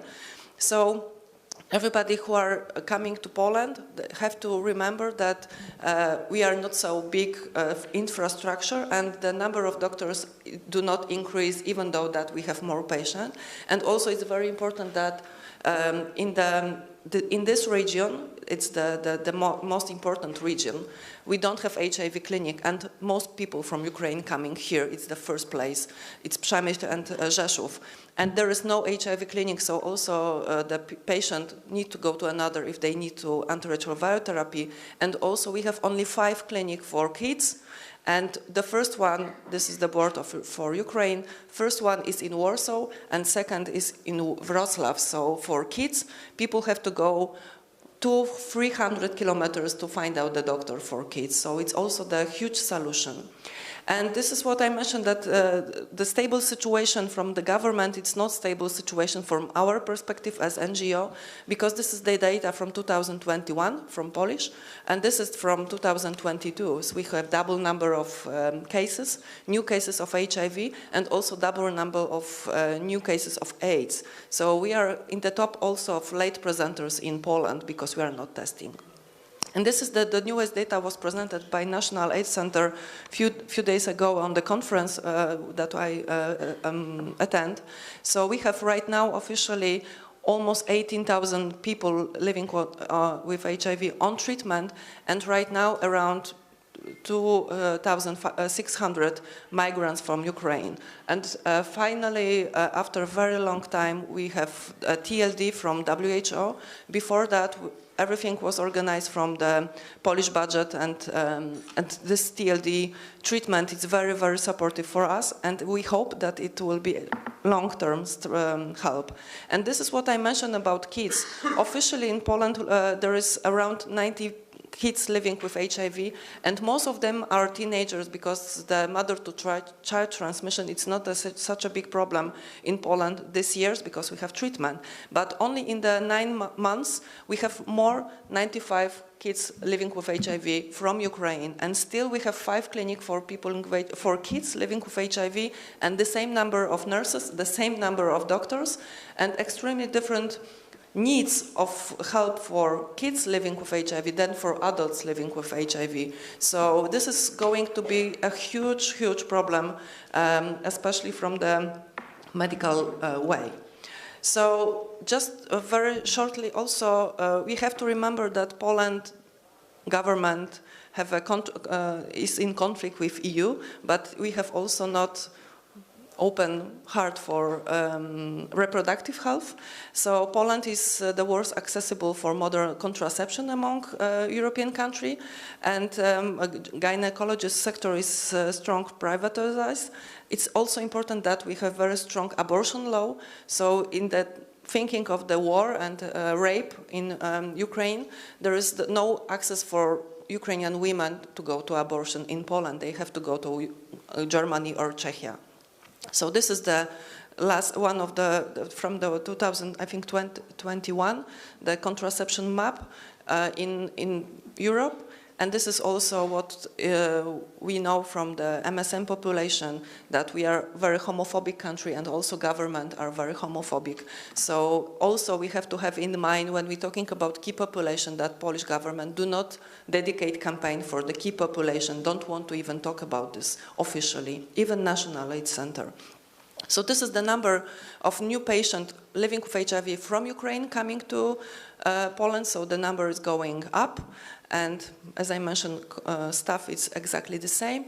So also in our VCT center, we're trying to face this situation. We have, as I mentioned, rapid tests for HIV, hepatitis C, and syphilis. And just to show, last night I try to summarize some data from our testing places to show you also the prevalence of testing for HIV in our VCT center from Ukraine. We have in Polish people around 1%, and from Ukrainian coming for the testing, this number is much higher.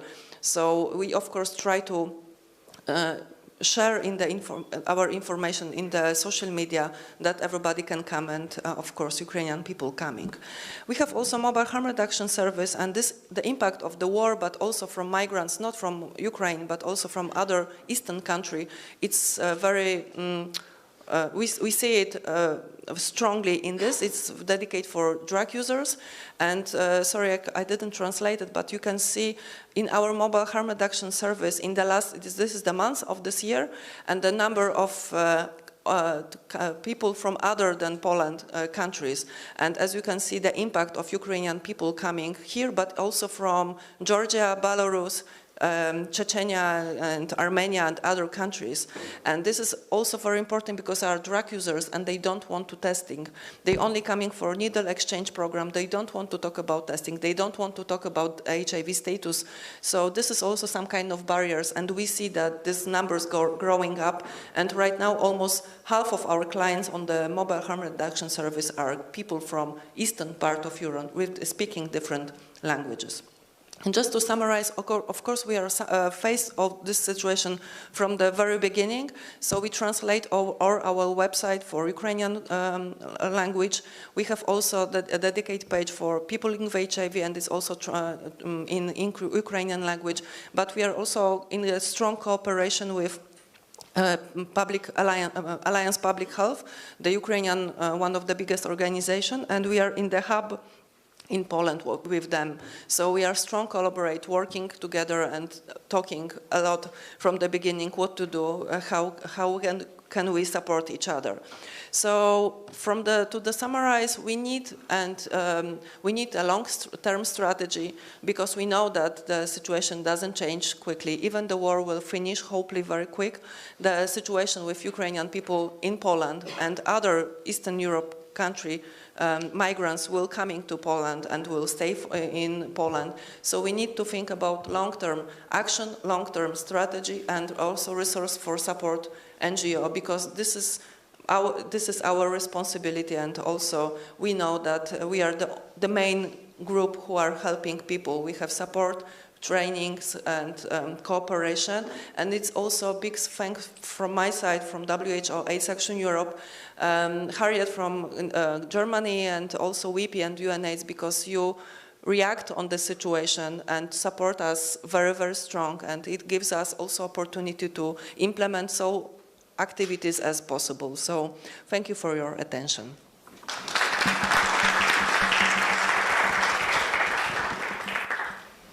Well, many thanks, Magdalena, for the good work that you're doing, but also really for providing us with the data and a rather sobering picture of what's happening in Poland these days. So with that, I hand over to Harvey Kennedy Pitt for a discussion that we have around 10 minutes for. I think you saw that indeed quite a few participants have some questions. So I hand over to you to guide this discussion. I think the mic is coming. Okay. Yeah. Okay, sorry. I had a question for the presentation before Maga's presentation. Sorry, I'm from EATG. Perhaps let Harvey to introduce the session if you want, and then of course very happy to hand you over. So Harvey, feel free to speak. Yeah, that's fine. So Harvey Kennedy Pitt, from England. I'm the CEO and founding director of Black Beetle Health, which is a Manchester-based charity that supports LGBTQ+ people from racially minoritized backgrounds. I'm not going to reflect on the session because there's going to be a session for that, but I think we can just carry on the conversation, which I'll mediate, take some questions and just guide the discussion. So if you want to just hit off with your first question, but just acknowledge that there will be other questions as well within the 10 minutes, okay?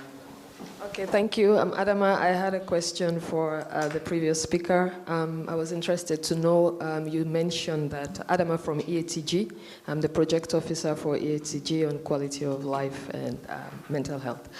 I was interested in finding out, you said, when these people are not, most of them are in the streets, what's the data? How many women, children? I may have missed that in the presentation. Is there data on how many women and children would actually sleep on the streets? Thank you, and what's been done? To find women is very rare. They are male and they are minor. Minor, I mean, they can be 18, 19, but they say 17 probably, but that is the main age. Male, young men. But there are also people, it's a reality. They are there on the street since 15 years. They are 55. These are from North Africa, mainly. Okay, brilliant. And that can be from any session across this morning's activities. Yep, Ian. Good morning, everyone. My name is Ian. I work for Open Paths. I have, I think I can link my two questions. One is directed to Taimur, who is not here. Okay, and basically it had to do with data and how ECDC can provide data that is difficult for us on a national level to gain access to, so we can use it for support. And then the second question had to do with Luciano. He mentioned that according to Taimur and the ECDC reports that were presented to us today, migrants, from the data we see that migrants are contacting HIV upon arrival in the EU. So I would like to recommend and also supplement to what you said, that at the reception centers there should be the educational materials, informative materials, and also preventive materials, so that the people should know from the beginning that this is here, and they can know that they should take care of themselves from the very beginning before they step into Europe. That was what I wanted to share.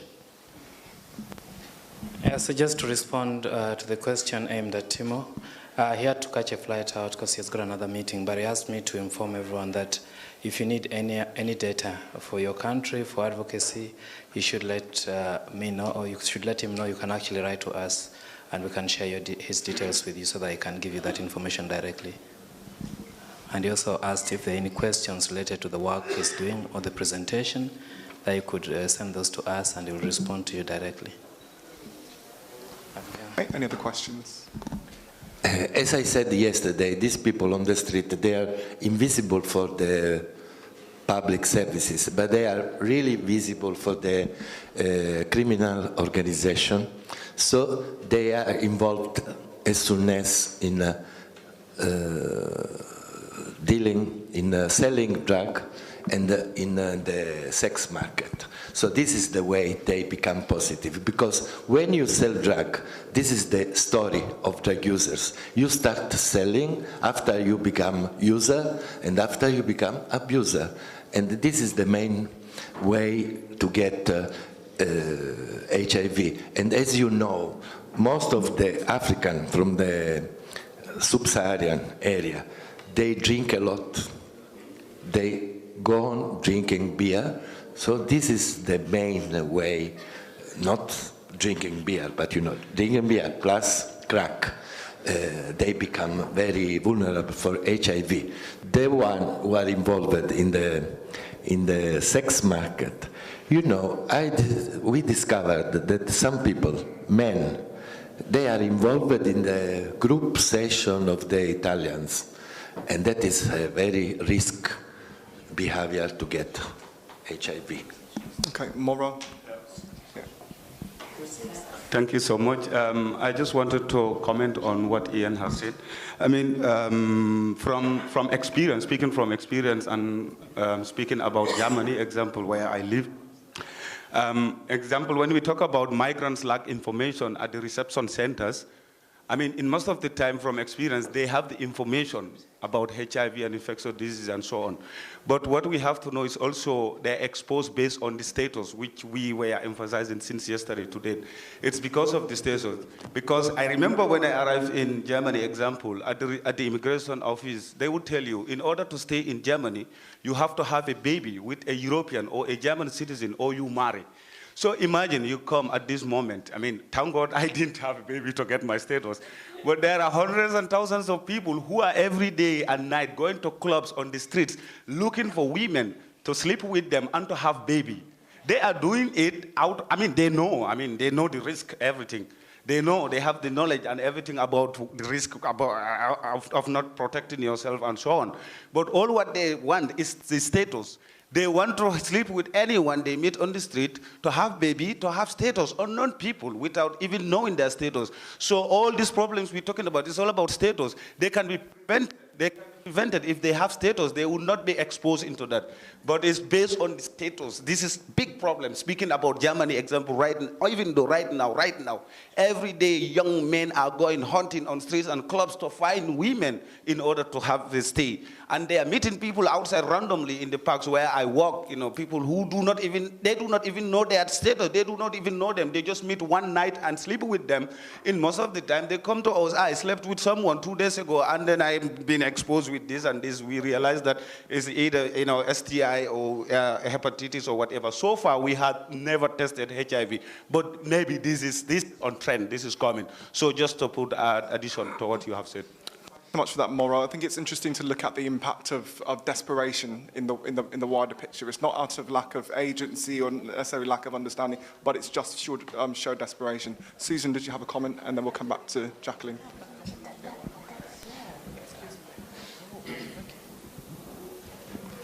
Hi, I've got a question for Magdalena. Magdalena, do you find that the treatment of migrants from Ukraine differs to how migrants from the Middle East and Africa are treated? Because I think that's certainly something that we're seeing in the UK.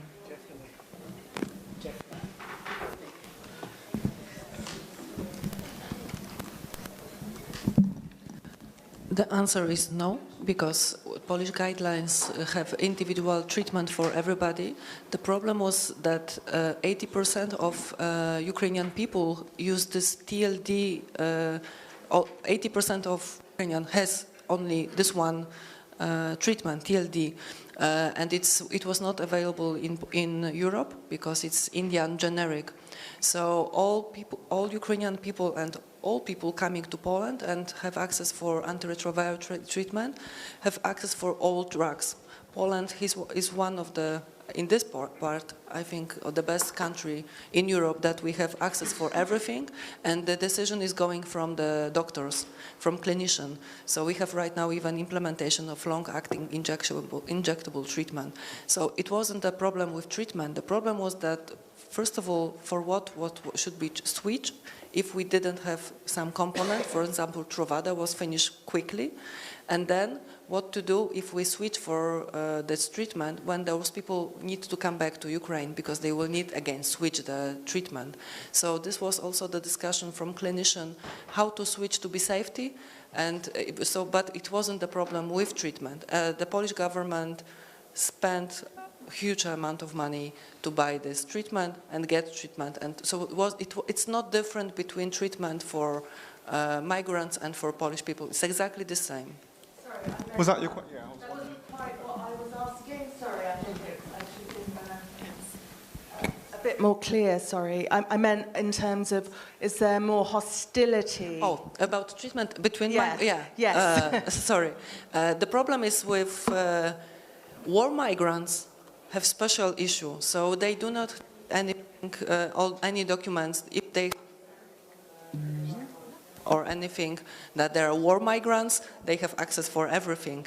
Other people need insurance. So this is the problem. Treatment is for everybody, but healthcare system in Poland is based on insurance. So you cannot go to the doctor and take pills. Pills are available for everybody, but to take these pills you need to have a visit.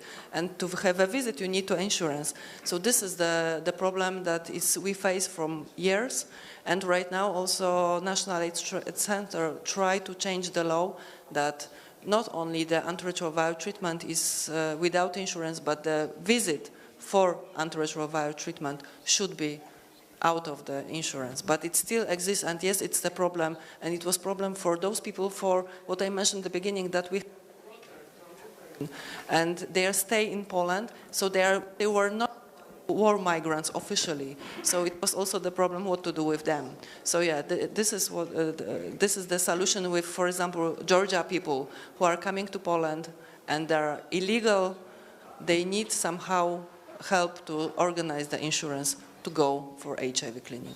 That question there, just to make sure we've clarified the answer to your question, the difference between Ukrainian sort of immigrants and non-Ukrainian, say, coming from sub-Saharan Africa areas, is there a differentiation in the treatment they receive? So the answer sounds like it's yes, and that's based on being a war immigrant or being a non-war immigrant that requires insurance. So there is a difference. Is that what we understood there? Yeah. Okay. Jacqueline? Thank you very much. It's more of observations. So I note the point that those from sub-Saharan Africa do drink a lot of alcohol.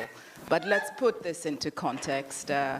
You know, Germans and Belgians drink a lot. So I think it really does require an element of balance. And as we mentioned today, there is trauma involved. So all of this behavior is dictated by their life experience. It is to numb the pain.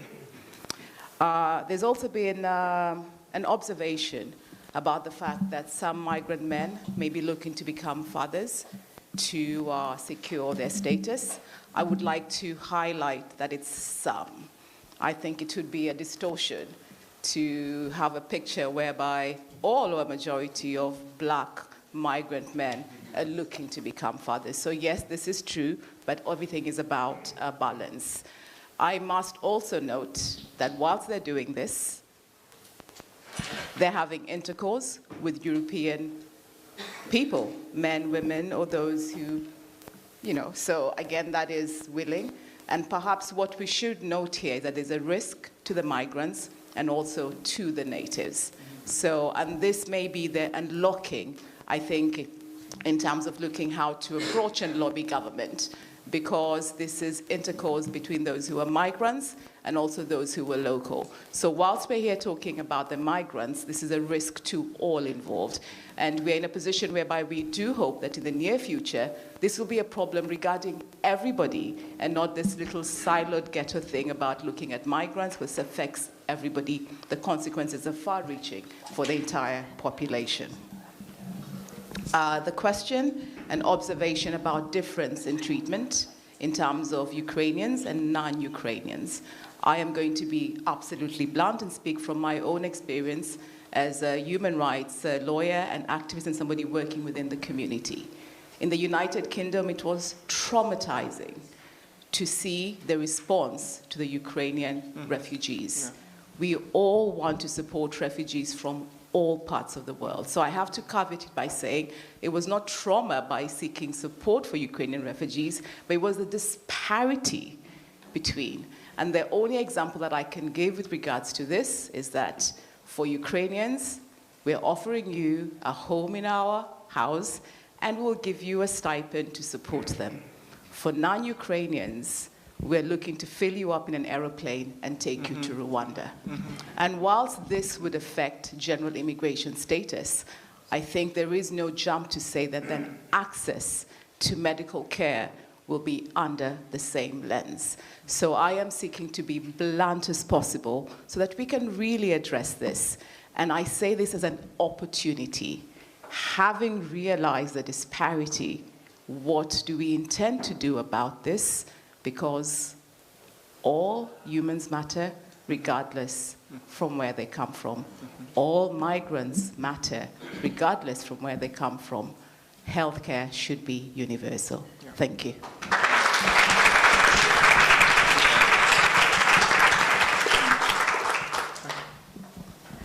Hello, everyone. I am Matiosa from Cyprus, Generation for Change CY. I have a question for Luciano and any other organization on the field providing psychological support and services. My question has to do with, is there any particular pattern or symptoms or psychopathology that are common when it comes to migrants and refugees diagnosed with HIV? With HIV? Yes. Might we be able to take the second and last question that we can probably try and combine them in the answer? So Ben, I don't know if Ben, you could ask your question and then we can try and pick both of them up at the same time. It's a very simple question. The UNAIDS representative this morning used the term forced migration. Yeah. And it's the first time I heard that in the 2 days. Do people not want to use that terminology, or is it just an oversight that we didn't talk about it? Because I think, going back to Susan's points that she's been making about the right weaponizing the whole issue of migration, so many of the people are migrating because of the actions of Europeans and Americans, that these people are being forced into migrating because of wars. Yeah. So we'll take a response from Luciano and then we'll go back to you, Gary, for the second response. The only thing I can say is that one cause of immune compromission is depression, is anxious, are mental problems. Normally, this problem acts as immune suppression. So if you get HIV, probably the time to go towards AIDS is shorter than the normal one, but there are no symptoms, particular symptoms that can be addressed to migrants. It depends the status. If it's malnutrition is another cause of immune compromission. So if we have all these causes, probably because today, in European one with AIDS, it's not like in the past. We had 5 years to go to AIDS. Now you have 5 to 30 years to go to AIDS because the virus is weaker. So if you put together other cause of immune compromission, of course. So if they stay on the road, if they have mental problems, it's easy that they progress to AIDS in a shorter time, but are not symptoms of HIV, are symptoms of opportunistic disease. Okay, and Gary, just to respond to Ben's question. Thank you. Yeah, no, thanks very much. We, excuse me, we borrow that terminology largely from IOM, International Organization for Migration, as well as from OCHA.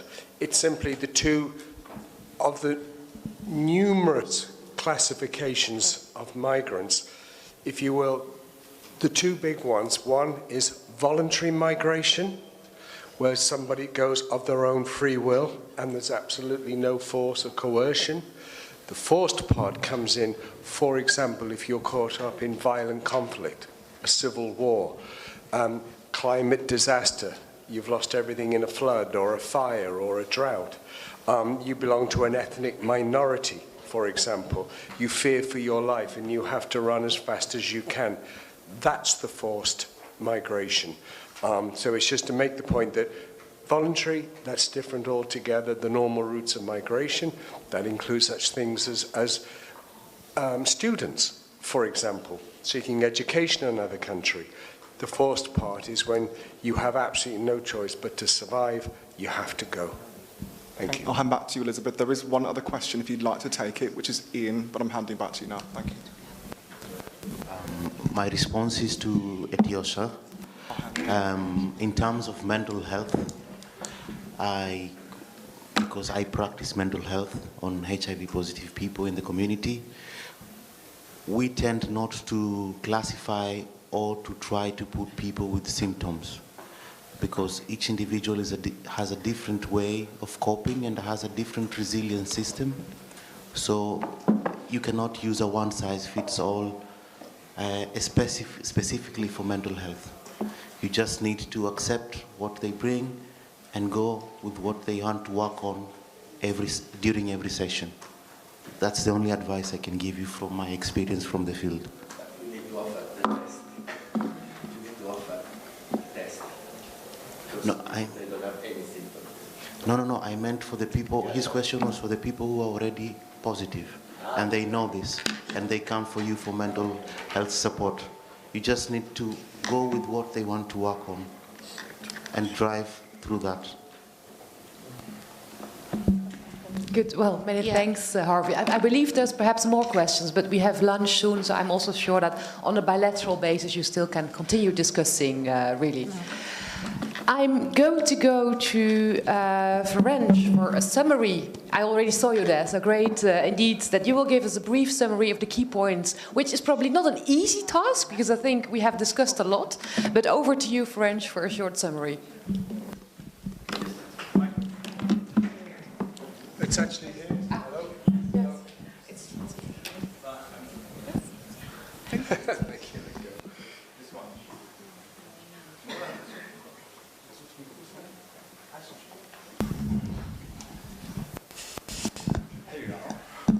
Thank you so much.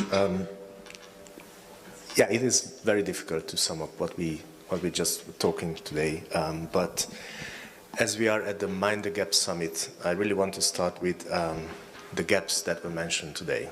I think that was the kickoff of the meeting presented by Taimur and other presenters. Very concerning that there is lack of data, so there is data gap. And even from this lack of data, what we heard today, what we received as information is that there is a prevention gap, testing gap, treatment gap and stigma gap in Europe, in the European Union, looking at migrant communities.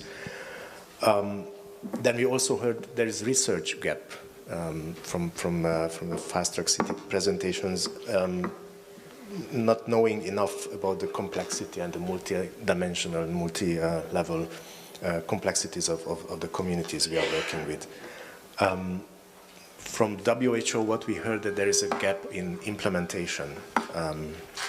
The recommendations are not taken up by the countries, and even if they are taken up, they are not implemented. So the guidelines and recommendations gap is very concerning. And of course, we heard funding several times, not just today, but yesterday as well. So there's a huge funding gap in reaching all those targets that are in our different strategies, action plans, and also the SDGs. My second bigger point is, also heard action is needed. And I really liked what Luca was saying about the lack of political will and how we need to be political, involve ourselves in policy work and work with politicians.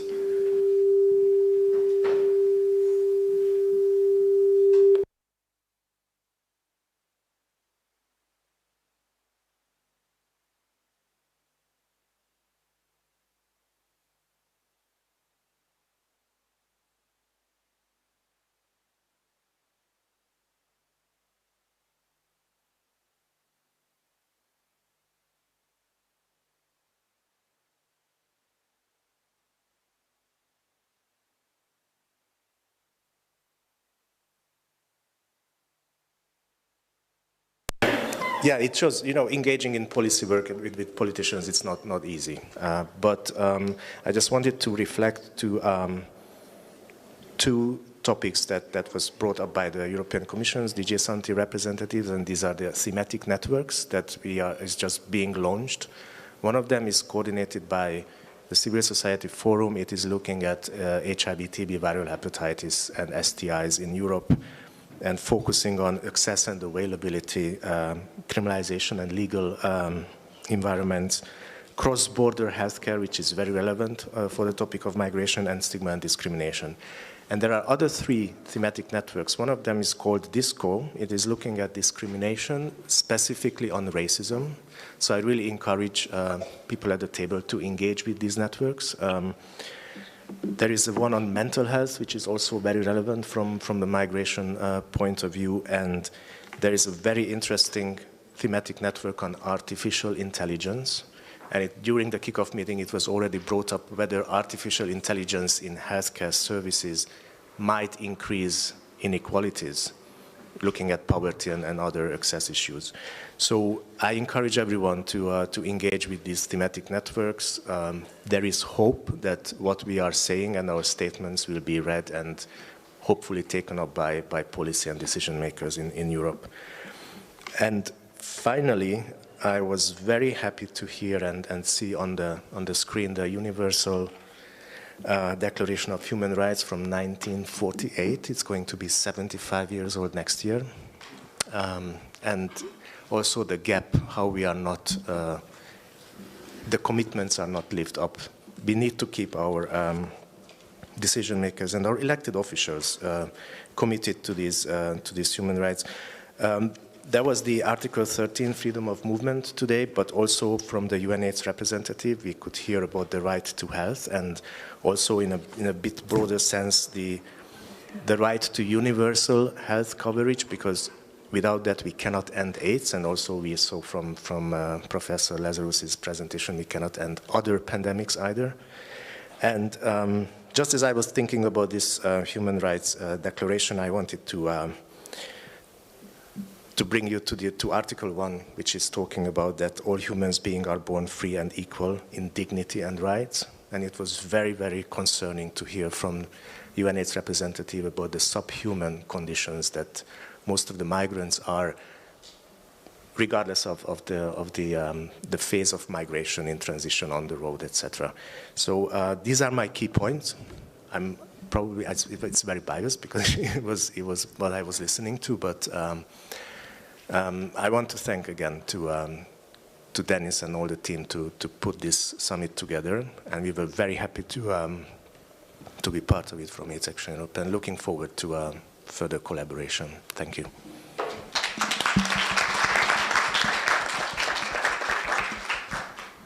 Well, many thanks, Ferenc, for summarizing this morning so well. Not an easy task, but I think you included a lot of the main elements that came to the table. Gary, we started with you this morning and we said that we wanted to be very concrete, really in translating the bigger picture to concrete action. So in that respect, I'm very keen at the end of this session to hand over back to you with a call for action. Thank you very much. I did have 10. The 10 has been reduced to 2. So in 2 minutes, again, to thank everyone wholeheartedly. And in terms of call for action, thank you, friends. That was a fantastic summary, and I think in many ways that points us in the direction that we need to travel. So I'm just going to as we do that, and when we talk the right to health, inclusivity, the fact that we are all born equal, these platitudes we've been saying since time began in many ways, how are we going to make that a reality? It, of course, starts, and I'm just stating the obvious, with you and I. It starts with us in this room. And in terms of philosophy, if you want it, remember the universal principle, to others as you will have one to you. I think that's just a simple thing of when we talk of migrants, when we look at someone sleeping under a bridge, living rough, taking all sorts of risks, they haven't eaten in 2 or 3 days, or it's out of a garbage. Think of how would you feel if that was you? I'm as guilty as the next person, but I should be reminding myself, as we all should, how would we feel if that was us? And so when we talk of the grand plans, it's our own personal action. We hear this a lot with domestic violence and talking grand plans of ending gender-based violence. What happens in your household? What's happening in your thoughts? What's happening? That's where we need to start and we need to finish. It's us and what we do. We can shout to our parliamentarians, as indeed we should, to get the enabling environment, we need that. We need to have a playing field which we can move. Yes, absolutely. And a concerted voice, such as those here. We must also realize that that's at one level, but where does the rubber hit the road? It's in the communities. It's the fantastic work that Magda and her group's doing, and so many others here. It's the day-to-day actions. It's the community spirit. And for me, what can we do? What can I do? Is do whatever I can to get behind that community spirit. We don't create it. It's within us. It's already there. It's human decency.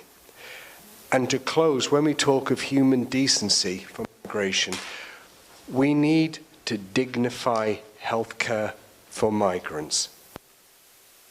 If we dignify healthcare for migrants, then as a matter of course, it's free and fair access to sustainable services. We dignify the person living with HIV. We dignify the person seeking an HIV test. We dignify their choice, their sexual orientation. We dignify this. We don't hold judgment. And again, it just comes down to do unto others as you would have them do unto you. You don't want to be judged. Lord knows I don't want to be judged, so I have no right to judge others. We need to take that judgmental, moralistic position out, in one sense, and we need to replace it with the morals position is to dignify the health for all. My 2 minutes is up, and there I'll finish. Thank you.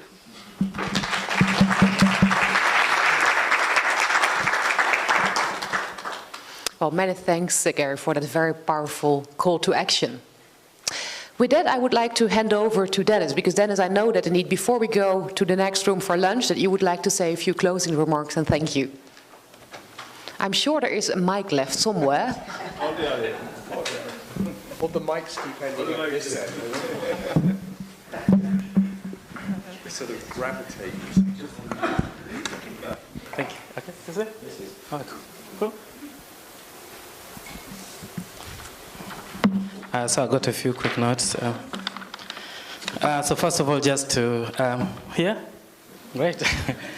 So first of all, just to take this opportunity to thank you again for those who have spent the previous 2 days with us, but also the delegates joining us today.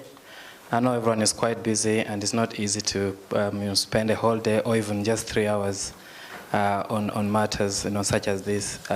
So really, thank you for that. Elizabeth, thank you for chairing this session perfectly. We've met with Elizabeth at EFG in Gastein, the European Health Forum Gastein, and we've recently seen the need to work with the organization, especially as we try to advance some of the issues for migrants and the policy issues related to that. So thank you for sparing time to come today. I just want to thank UNAIDS. Gary, you've been with us throughout since we conceived this idea, so really want to thank you for the time that you've dedicated.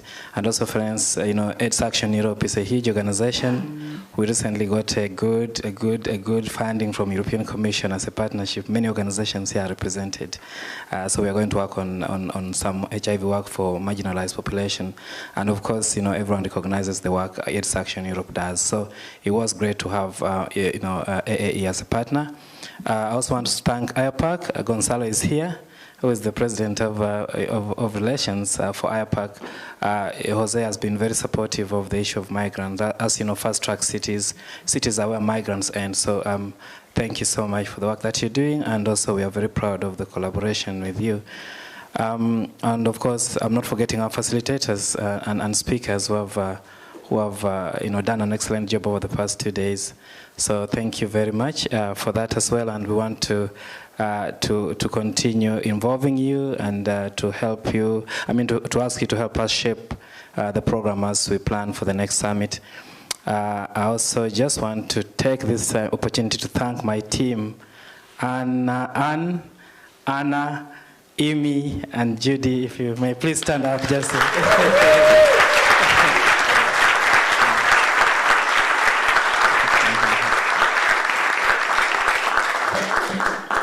because I've been harassing them every day in morning hours, what are we doing today and all that. So Anna's been running around, so thank you so much.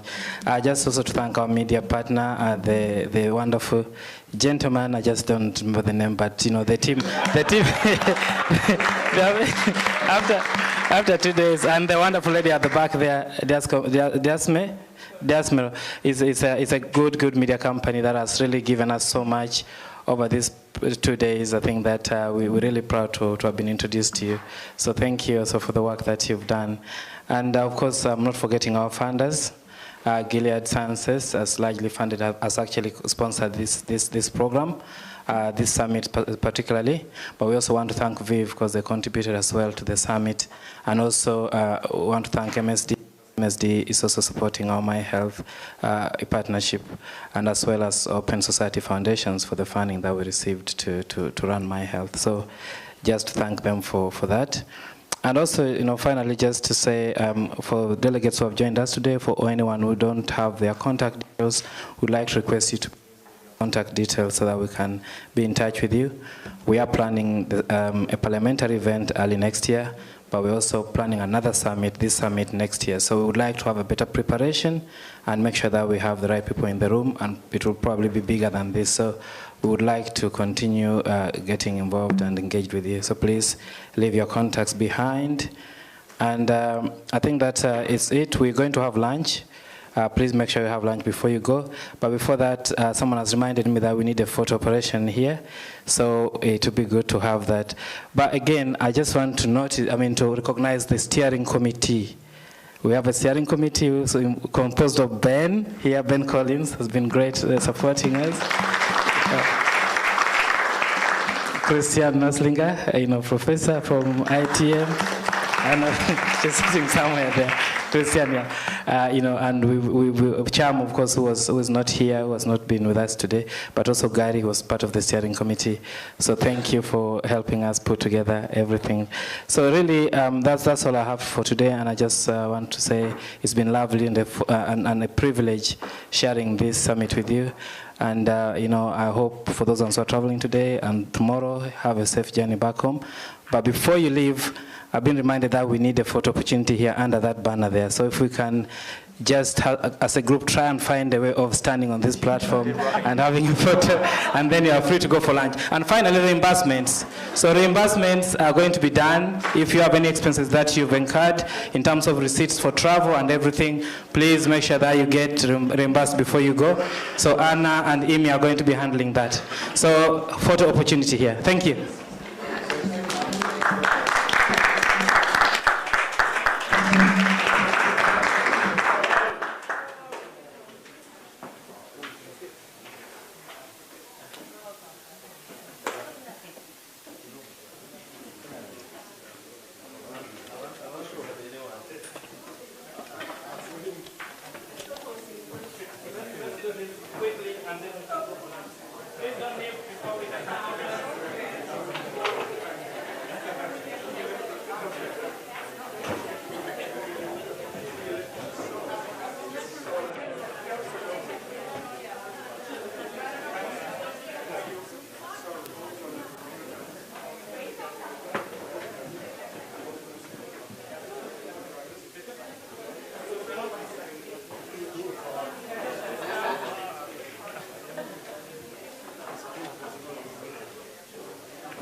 This is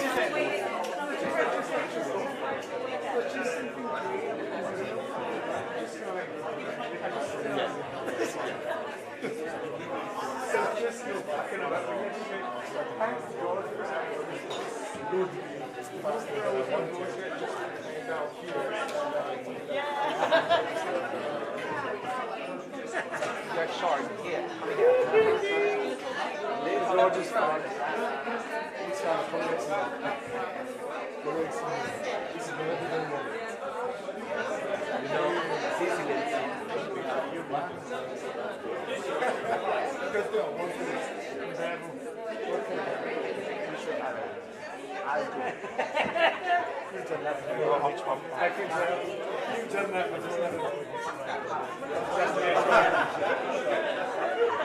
need to go.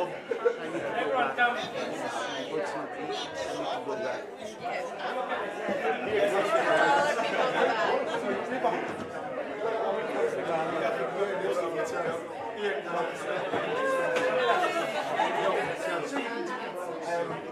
Here.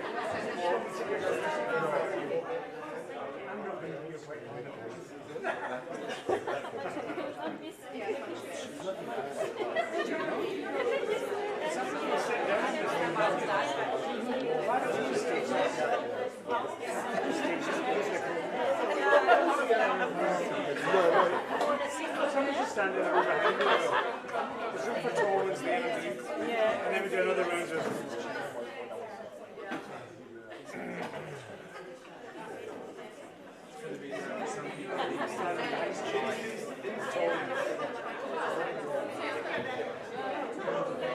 See if you get a lot of tall boys, though. This team here, there's nothing for tall boys behind you. I've got tall boys behind you. See if I do here. See there. So why don't you see tall boys stand in front of the chairs. There we go. How's that? And then you're over. Like young people with good knees on the floor. That's true. Yeah, with good knees,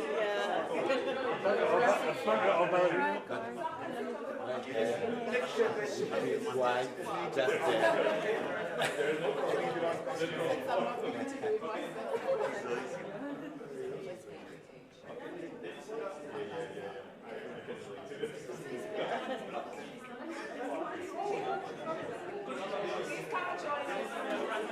Okay, and it's cheaper. We are going to take the photo with one background and then we'll change the next one. Okay. So just that. Okay. Judy. Yes. One. Don't move, please.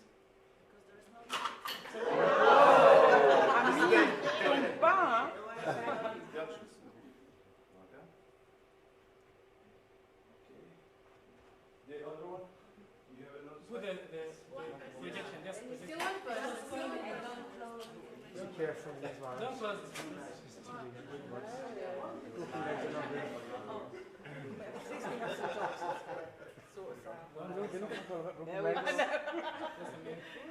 STIs. Simon, we're going to go to the have the. Oh, yes, yes. It's for the sponsor. No one, yes. Good doctor, see that. Okay. Okay.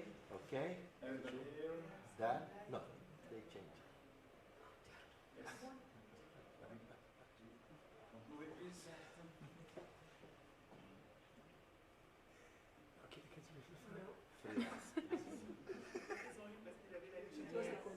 Yeah, because you have the. Then the line this is for the 16th of May.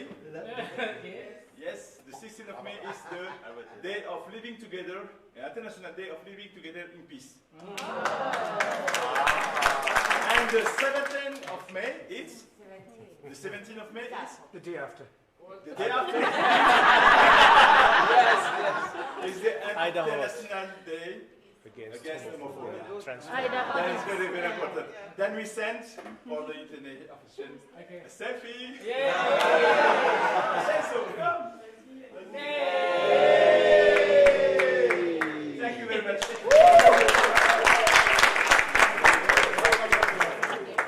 Come on, Nana. Come on, Mum. Come on.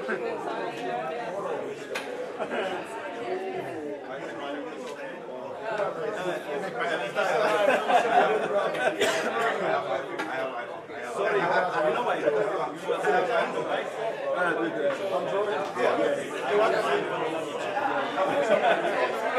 Send me the photos from yesterday. We need a picture. No problem, I have it on.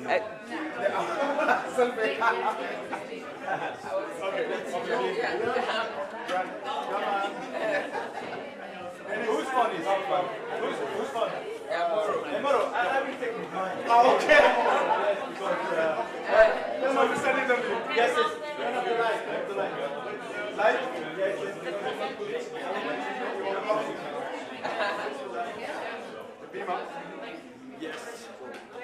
No, okay.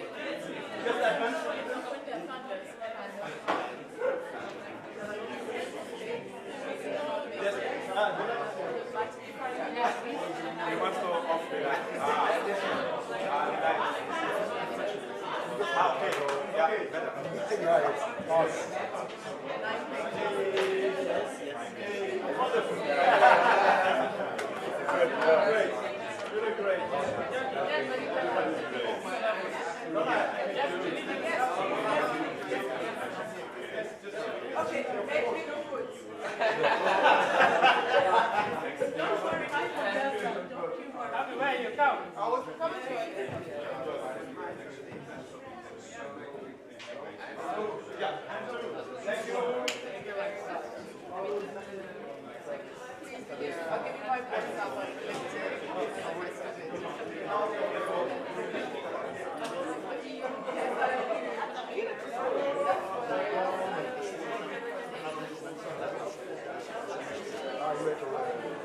So, thank you so much.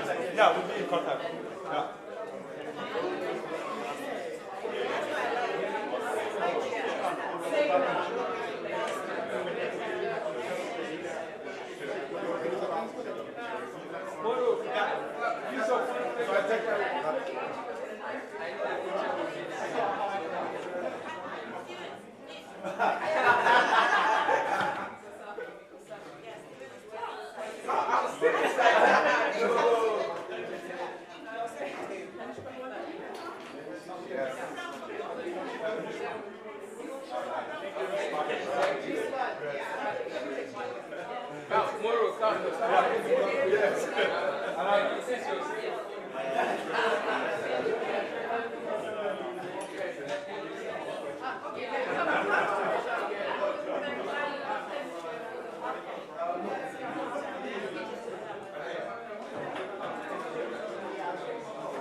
Thank you.